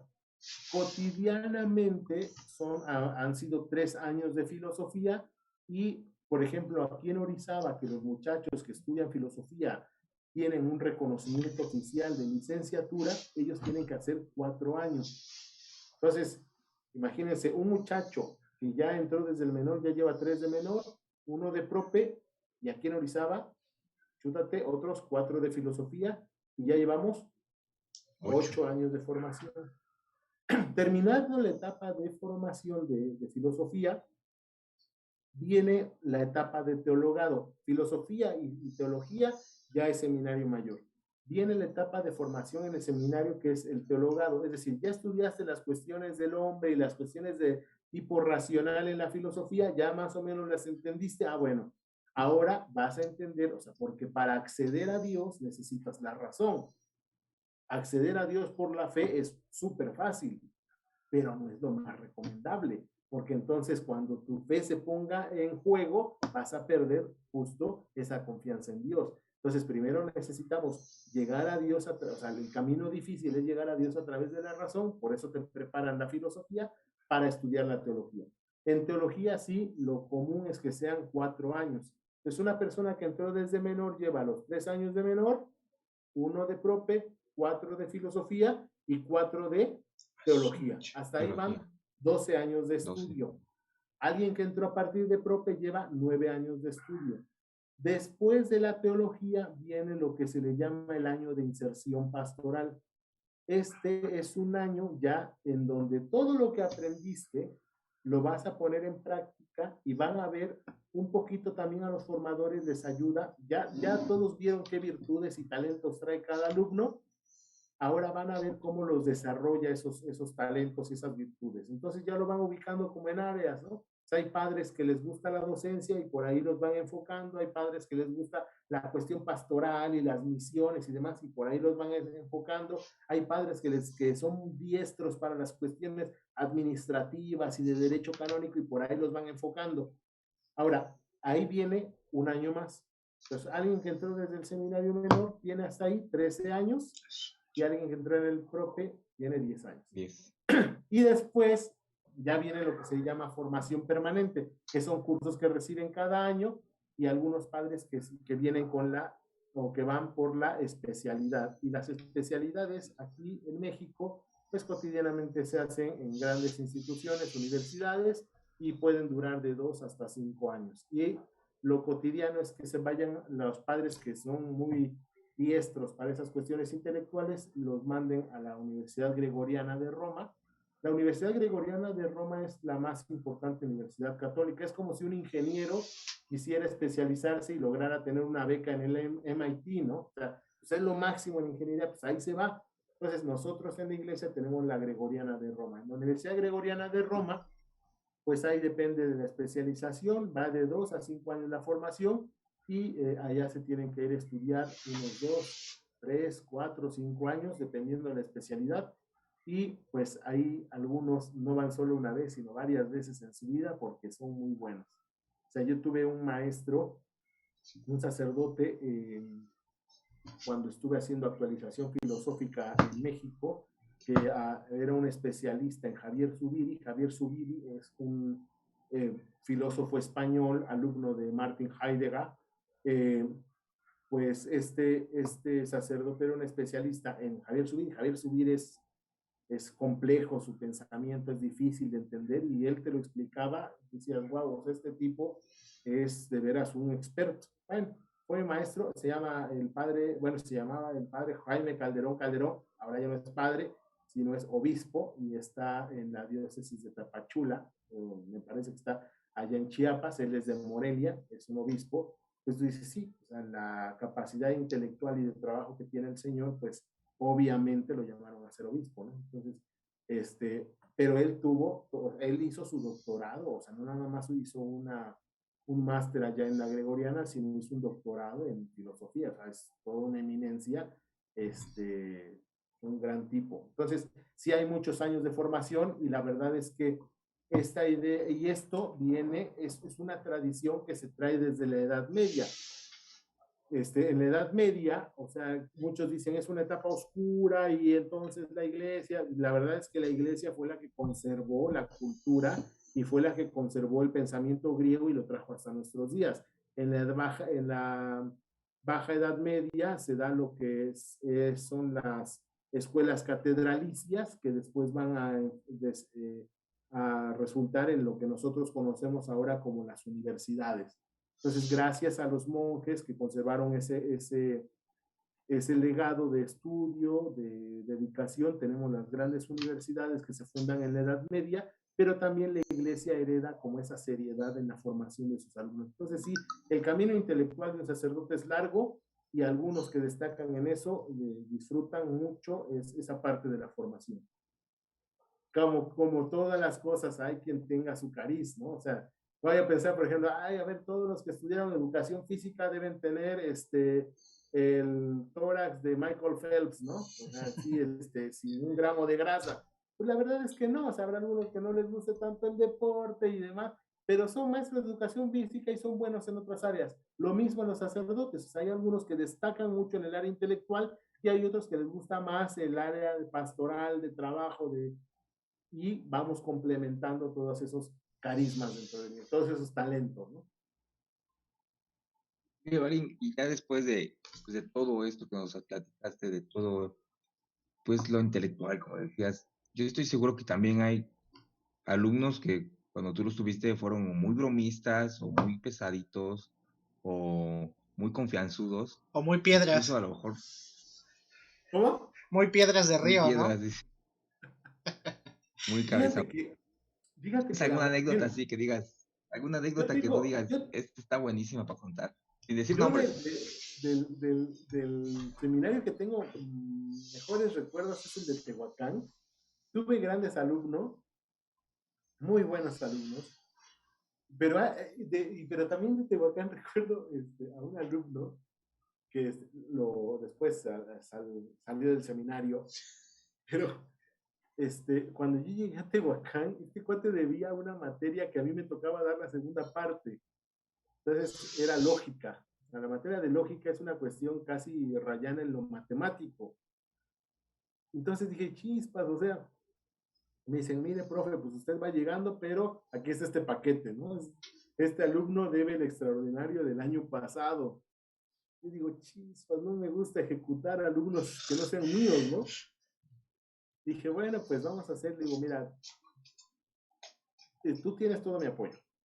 Yo les voy a decir una cosa, que es un principio de vida que tengo. Yo trato con personas adultas. Yo no soy niñera. Entonces yo le dije, mira, a ver, tú tienes que pasar ese examen de lógica, que a mí yo ni la di. Entonces, digo, pero yo no voy a buscarte para capacitarte para ese examen. Si tú quieres asesoría, yo voy a estar dispuesto todos los días, no me acuerdo en aquellos años qué día iba, creo que lunes y miércoles, todos los lunes y los miércoles de 1 a 2 de la tarde. Entonces tú me buscas. Cuando tú quieras, ahí estoy yo en la biblioteca siempre. Nunca fue. Y a mí me tocaba darle 2 materias. Es lógica, la segunda parte de lógica 2 y una materia que se llama lectura de textos de filosofía patrística y medieval. Entonces en esto tenías que chutarte varios textos y al final yo les tenía que evaluar sobre esos textos. Unos de esos textos eran sobre San Agustín. Nunca me buscó este cuate, ¿eh? Cuando llega el examen final, pues de lógica, tronado, pero así hasta como por vergüenza ajena, ¿no? Y llega el examen de lectura de textos de filosofía patrística y medieval, y, no, o sea, te lo juro, voy a contar un par de anécdotas después. Pero cuando llega, yo algo que no tolero en mis alumnos es que tengan faltas de ortografía, no lo tolero. Entonces, me pone, o sea, imagínense las faltas de ortografía, yo recuerdo mucho esa falta de ortografía, porque la iglesia la pone con H al principio, seminarista, H y con C. Sí. Entonces dices, o sea, no manches, o sea, lo puedo permitir de otro, pero tú tienes aquí formándote conmigo por lo menos medio año. Pues también, o sea, reprobado. La cosa es que conmigo había reprobado 2 y ya traía esa reprobada. La que debía. La que debía del otro profe. Pues se tenía que ir del seminario, o sea, porque una de las cosas es, sí, estamos formando integralmente personas, pero si no te da la capacidad, pues no te da. Y él no era que le faltara capacidad, era flojo. No digo quién, se dice el pecado, no el pecador. Entonces, recuerdo que saliendo les entrego calificaciones, a ver, fulano, tienen aclaraciones, aquí estoy, aquí está este ratito, porque yo sí soy mucho así de que, a ver, si yo me equivoqué, pues vamos, lo reconozco y adelante. Bueno, saliendo de esa clase, nadie tiene problema, bueno, okay. Me iba yo a otro salón en donde yo les daba otra materia, no me acuerdo ahorita, era pensamiento filosófico prebíblico, alguna cosa así. Y entonces me voy a dar a otro salón y estaba yo poniendo examen en el otro salón, entonces todo el mundo estaba escribiendo, ¿no? En silencio el salón, era un salón enorme para esto. Llega y toca. No, pues pase. Y llega, yo digo, este cuate trae el demonio adentro. Profe, necesito hablar con usted. Digo, pásale, es que estoy poniendo examen. Yo dije, de menso voy a salir para que me partan la cara. Que haya testigos, ¿no? Que haya testigos. Sí, o sea, aquí ya con testigos por lo menos no nos vamos limpios, ¿no? No llegamos a tal extremo, ¿no? Pero yo sí lo veía así que estaba, de verdad, o sea, bufando. Y le digo, oye, ¿sabes qué?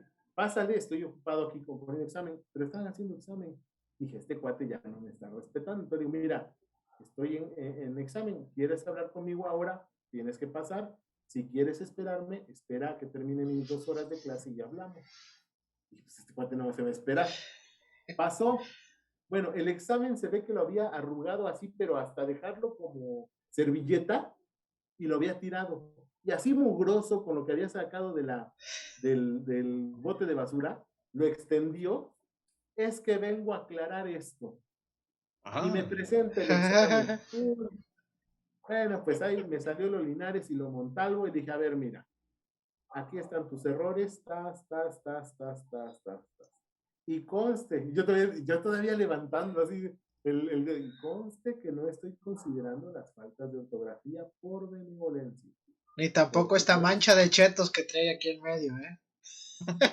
Después supe que se había enojado tanto que había tirado el examen y uno de sus compañeros le había dicho, oye, ¿sabes qué estás haciendo mal? O sea, el profe, y la verdad, y no es por echarle flores, ¿no? El profe, la verdad es que siempre Fue es justo. muy dado al diálogo. ¿Por qué no vas y hablas con él y a lo mejor te hace el paro? Ellos esperaban así, ¿no? Dije, sí, o sea, pero no, o sea, sí soy buena onda, pero tampoco, como dicen las abuelas, soy alcahuete de nadie. Bueno, pues ya, fue la última vez que lo vi dentro del seminario. Después me enteré que no había sido yo el único con el que había tenido problemas, sino, o sea, era una persona problemática con la que ya habían hablado, ya la habían atendido y ya. Eso no para ahí, o sea, no para ahí. Como Regresó. 2 o 3. Miren, yo soy muy bueno para aprenderme rostros, soy muy bueno para aprenderme situaciones, pero soy malo a veces para recordar nombres. Entonces, yo me puedo encontrar a una persona y hablarle y preguntarle de su situación de vida con datos muy concretos y correctos, pero no me acuerdo de su nombre. Bueno, después como de 2 o 3 años, en una graduación de alumnos de filosofía, llega y estamos en la misa y yo lo veo y se me hace conocido. Dije, ¿por qué me acuerdo de este muchacho que fue seminarista? O sea, yo lo había olvidado por completo. Salimos de misa y se acerca y me dice, profe Linares, ¿qué pasó? ¿Cómo estás? Y yo por dentro, caramba es, ¿no? Ahora sí, como decía Thanos en esta película, ni siquiera sé quién eres. ¿Y tú quién eres? Entonces, me digo, dice, solamente le quiero agradecer por todo el bien que me hizo. Y ya fue cuando mi alma volvió a mi cuerpo y dije, ay, bendito sea Dios, ya, este cuate viene en son de paz. Digo, oye, pues qué bueno, que ayudé en tu formación. Era sarcasmo. Pues sí. Y yo no lo sabía. Le digo, oye, ¿qué no se acuerda de mí? Y ya en ese momento dije, ya sé quién eres. Digo, ¿cómo no me voy a acordar de ti, fulano de tal? Sacó su hoja de su bolsa, casi, ¿no? Sacó casi, su examen. En mi corazón traigo este examen de lectura de textos de filosofía patrística y medieval. Dice, usted nunca me ayudó. Usted no, pero así, o sea, echarme culpas. Yo dije, oye, hijo, ¿sí dormiste bien? Entonces yo digo, me empiezo a echar culpas y digo, a ver, espérate. Yo en conciencia no tengo nada que recriminarme, porque yo siempre he sido una persona muy dispuesta a apoyarlos. Jamás me buscas. Si tu interpretación es que yo no te eché la mano, es eso, tu interpretación. Hijo, mano, fue una situación muy complicada. Después entendimos que más bien era una persona complicada, que le habían ayudado mucho los padres y me consta que le echaron mucho la mano, pero pues no, o sea, no mejoró. Mucho tiempo después, ya ven que en Tehuacán no hay camiones, sino hay combis. Entonces yo pues, tomaba la combi porque a mí era mi medio más fácil, pasaba ahí a nada del seminario, y entonces tomo la combi y se sube este muchacho y empieza a hablar, no, de que es que mi mamá me heredó la plaza y no sé qué, o sea, hablando de cosas así medio turbias dentro del magisterio, y entiendo que como que dejaron una plaza de, no sé, bachillerato, secundaria, no sé. Y yo digo, este cuate se me hace, o sea, yo por dentro, es que obviamente ya había cambiado, porque hagan de cuenta que era flaco, ¿no? Digo, ¿quién es este cuate? Como después de 20 minutos se baja y en el momento que se levanta, como cascada, llega a mí el recuerdo, ya sé quién es. Y yo por dentro dije, pobre de quienes sean tus alumnos, que Dios los haya recompensados. Sí, o sea, esa es como la más complicada historia que me tocó. Y hoy en día es un coach, ¿no? Y se llama Carlos Muñoz. Es un coach. Como no pudo ser sacerdote, se volvió, hizo su empresa de coacheo, de coaching, y No, pero sí, le o va sea, muy bien. ese fue así un caso, pero de esas cosas que dijo, mano, de veras que probaron mi paciencia y sí. Dentro de las cosas que yo les decía que iba yo a contar otras anécdotas de eso de lo que no tolero, es las faltas de ortografía, es algo que no tolero. Y yo recuerdo mucho que yo siempre les decía, miren, yo voy a fomentar que ustedes tengan buena ortografía. Para este momento en el que están, o sea, ya están en licenciatura, ya tuvieron que pasar muchos años leyendo y escribiendo. Entonces, así como ustedes me entreguen sus exámenes, sus trabajos, así los voy a leer. Si me los entregan con comas, con puntos, con acentos, yo los voy a leer bien. Pero si no me los entregan con nada de eso, yo los voy a leer tal cual. Entonces, vamos a poner, por ejemplo, llegaba Ángel Macías y no me daba con acento su nombre, ¿no? Entonces decía yo, a ver, este es el examen de Ángel Macías, ¿no? Ya, sabían que había que...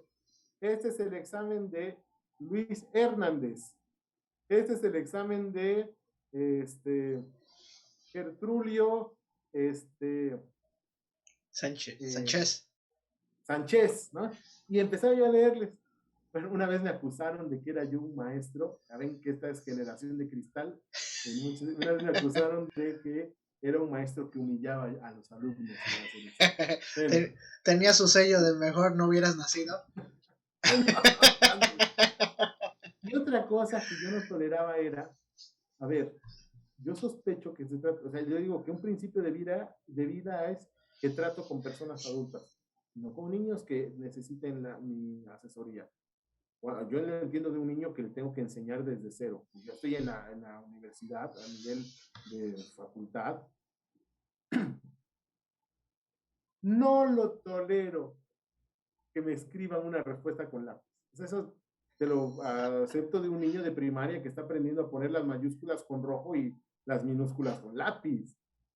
Pero ¿estás de acuerdo que en la filosofía, estamos en filosofía? Bueno, un alumno que hoy es un buen amigo mío, profesor en una universidad reconocida aquí en Puebla, allá en Puebla, el primer examen que me entregó fue con lápiz. Borré cada una de las preguntas y las taché. Jamás me volví a entregar con lápiz un examen. Estuvo buena la broma. Yo lo borré, dije, a ver. O sea, me lo entregaste en blanco, ¿no? Sí. O sea, borrado, aquí no estoy jugando. No es que fuera yo intolerante, sino que las reglas eran básicas. A ver, es más, mis alumnos, o sea, tenían también estructurado su plan de calificación que podían o no presentar el examen final. O sea, el examen final a mí nunca me pareció que debía tener tanto peso si tú ya habías demostrado como alumno durante el semestre tu valor. ¿Para qué te voy a decir el examen final? A ver, el examen final vale 50 o 60%. Oye, pues el examen final ya nada más es un requisito si ya tú demostraste que sí estudiabas en el semestre. Entonces, todos mis alumnos podían llegar con una buena calificación hacia el examen final y era optativo de ellos si querían mejorar su calificación con el examen final. Todos lo presentaban al final, pero podían tener esa libertad. Y otra de las cosas, pues que, o sea, que fíjate que hablando de exámenes, a mí siempre me ha provocado un poco de inconformidad esto, porque justo estamos a veces como pensando mucho en una evaluación, como si la evaluación de un alumno dependiera solamente de un evento, cuando la evaluación tiene que englobar todo lo que es el alumno. Entonces recuerdo que una vez yo me animé a no hacer examen final. Muchas veces lo hice. Es decir, a ver, yo no voy a evaluar con examen final, sino voy a evaluar con un artículo crítico, con un ensayo, voy a evaluar con un texto comparativo. Es decir, otra cosa que a mí me diera las pautas para decir, a ver, si estás desarrollando las habilidades filosóficas necesarias.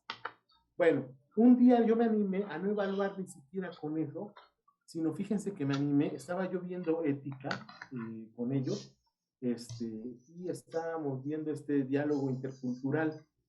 La evaluación para el final la basé en un documental. A mí no me cae bien Michael Moore, pero ese documental de Michael Moore es muy bueno. Michael Moore es un documentalista en Estados Unidos que en esa película sale a conquistar, dice, Estados Unidos conquista el mundo. Entonces, sale a conquistar el mundo, es decir, sale a buscar en el mundo qué valores buenos hay. Entonces, de pronto, tú encuentras muchas riquezas en otras culturas que a lo mejor no coinciden con la nuestra, pero que son riquezas culturales y son valiosas para esa cultura. Bueno, digo, a ver, estamos en un plan intercultural. Yo quiero que esto del documental, o sea, ustedes me plasmen esto del documental, me lo desarrollen con valores que vimos durante la clase de ética en este semestre. Fue una gran experiencia. Y recuerdo que al final de este semestre hubo una discusión sobre los maestros que decían de la evaluación, que se quejaban los alumnos, que no sé qué. Yo decía, oigan, pues perdón, yo no hago examen. O sea, el examen es una herramienta de evaluación, pero no es la evaluación. O sea, tenemos que encontrar formas más creativas de medir la habilidad de tus alumnos y no nada más que vacíen un montón de conocimientos que la noche anterior se empaparon en una desvelada. O sea, eso es más fácil. Lo más difícil es lo otro, pero es más valioso. Entonces, como que de pronto siempre traté de ser así con mis alumnos y siempre pensando porque la filosofía de pronto puede quedarse mucho en el aula y en la cuestión docente, en la docencia. Pero, ¿qué impacto tiene? Porque de balde que tú seas una biblioteca andante si no sabes transformar todo ese conocimiento en pro de tu sociedad y máxime, que yo siempre tuve en consideración que en mis manos estaba el futuro de un líder moral llamado sacerdote. Entonces dije, esa es una responsabilidad mayúscula. Entonces, de embalde que sepas tanto y que no puedas traducirlo en cuestiones concretas que ayuden a la comunidad que algún día te van a encargar. Entonces siempre fue así. Pues Álvaro, don Álvaro, padre, el padre muchas Álvaro. Gracias por estar con nosotros, padre Álvaro. Ponme tu mano para que la bese yo así. Nunca te han besado la mano, te la voy a besar yo. Ay, Ángel, ¿qué te pasa? Un padre amigo mío, siempre usa alzacuello, esa cosita blanca que se llama alzacuello, ya cuando trae todo se llama clériman. Un padre así con alzacuello, muy formal. Un día llego a una reunión donde había puros sacerdotes y monjitas y demás, y entonces se le ocurre, porque siempre me hacía esa broma, o hasta hace algunos años me hacía esa broma, de besarme la mano. Entonces llego y me besa la mano. Ese signo me valió estar en un lugar privilegiado durante toda la reunión. ¿Quién será que hasta el padre fulano de tal me besa la mano? Digo, si supieran que es... El nuevo obispo, ¿no? Ya decían el nuevo obispo, es el que va para casi, ¿no? Pero sí, ese padre era muy talentoso, pero era muy bromista.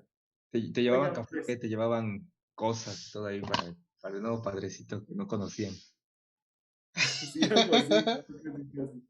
Oigan, pues yo quiero agradecerles la oportunidad de compartir este espacio con ustedes. La verdad es que de mi labor docente en el seminario, muy pocas veces he compartido y esta oportunidad me ha servido mucho para recordar estas y muchas más anécdotas que me vienen a la mente, pero por cuestiones de rating, más vale pasamos de tiempo. 2 horas, ya 2 horas. 2 horas ya. Pues yo les agradezco mucho esa oportunidad. Ojalá que siga prosperando este podcast y también el canal de YouTube. Y sí, ¿por qué no? Hay que buscar monetizar también. Me dio mucho gusto, algún día. Luis Ángel. Gracias por la invitación. No, al contrario, No, Álvaro, gracias a ti. un gusto conocerte y sobre todo, la verdad, yo siento que aprendí más que en todos los otros episodios porque siento que hay un montón de información que yo me quedaba de a 6, así como cuando escuchas a alguien que sabe mucho y tú dices, tú nomás mueves No la sabe cabeza, tanto, no sabe tanto, nada más te dice. Ah, no te vayas con la pinta. tú No te mueves, vayas con la pinta. mueves la cabeza nada más como diciendo, sí, yo también he escuchado a ese autor. Por ahí atrás tienen anotados todos los autores. No, pero la verdad, sí. Aparte se ve que es una persona bien a todo dar, Álvaro, y que sobre todo sabe mucho y que nos compartió estas experiencias, porque al final, pues de eso se trata la educación, ¿no? De compartir nuestras experiencias y a través de esas, pues formar a los alumnos y sobre todo nosotros como compañeros docentes, pues yo creo que escuchar esa otra cara de la moneda de la que no estamos enterados, porque pues de eso se trata casi todos los episodios que hemos trabajado con otras asignaturas, de escuchar la realidad, porque pues todos tenemos una idea, un mito de lo que es y pues en realidad las cosas son muy diferentes desde todos los ángulos, desde educación física, cómo se trabaja, desde historia, desde primaria, desde nivel secundaria y pues ahora fíjate, ahora de un seminario que es otra situación que a veces pues igual, ¿no? Tenemos nuestras ideas, nuestros mitos y pues el día de hoy pues hemos quitado muchos de esos mitos en general o en específico, pues yo he cambiado mi forma de pensar, creo que ya de una vez voy a entrar al preseminario, ya estoy pensando. Voy a divorciar. Ya eres casado, Luis. Luis, ¿ya ves cómo esos filtros del preseminario sí sirven? Sí sirve, ya vi que sí. Siento que puedo ser un diamante. No, sí, muy bien. No, pues muchas gracias nuevamente, Alvarín. Ahorita que dice que le veo buena onda, hace poco le decía yo a una señora que me invitó a dar una conferencia en Ciudad de México. Digo, me decía, oye, mándame una foto de perfil para promoverte. Le digo, mira, mejor editamos la foto, porque a unos Dios les dio belleza y a otros Dios nos dejó ser buena onda. Entonces, a mí me ya me imagino a Álvaro tomándose una foto así, ¿no? Así, mándame tu foto de perfil. Una cosa así, mano. Pues muchas gracias, Luis Ángel. Muchas gracias a todos. Gracias, saludos a tus hijos, que estoy seguro que lo van a escuchar. Si no lo escuchan, yo les voy a preguntar cuando los vuelva a ver. Yo se los pongo. Pónselos. Pues muchas gracias, Luis, Álvaro. Y cerramos. Esto ha sido todo por el día de hoy para todos los que nos han escuchado. Recuerden que nos pueden seguir en Facebook como qué clase de profes y en las plataformas donde nos pueden escuchar y ver en YouTube, en Spotify y en Anchor como qué clase de profes y ahí están todos nuestros episodios. Estamos llegando a 41 episodios y la verdad es que es todo un logro para nosotros llegar a este número porque pues siempre pensamos en empezar y hasta ahorita que ya vamos en el 41 que aún todavía no monetizamos, pero ahí está la ilusión, dijeron por ahí, eso es lo que nos va a hacer feliz, hay que buscar lo que nos hace feliz para que después nos reconozca a través de la monetización. Señor Don YouTube, por favor, ahí le encargamos. Bueno, pues... Sí, ya, Instagram ya olvídense de ella, nadie lo pela. Es que ahí no monetizamos ahí, entonces ahí ya lo abandonamos un poco. Ok. Y vamos a empezar con el TikTok de qué clase de profes. Vamos a ver si monetizamos ahí. Quiero ver ahí, por rutinas. Bueno, pues eso ha sido todo. Álvaro, Macías, muchas gracias y hasta la próxima. Nos vemos, Luis. Gracias, Alvarín. Gracias a todos.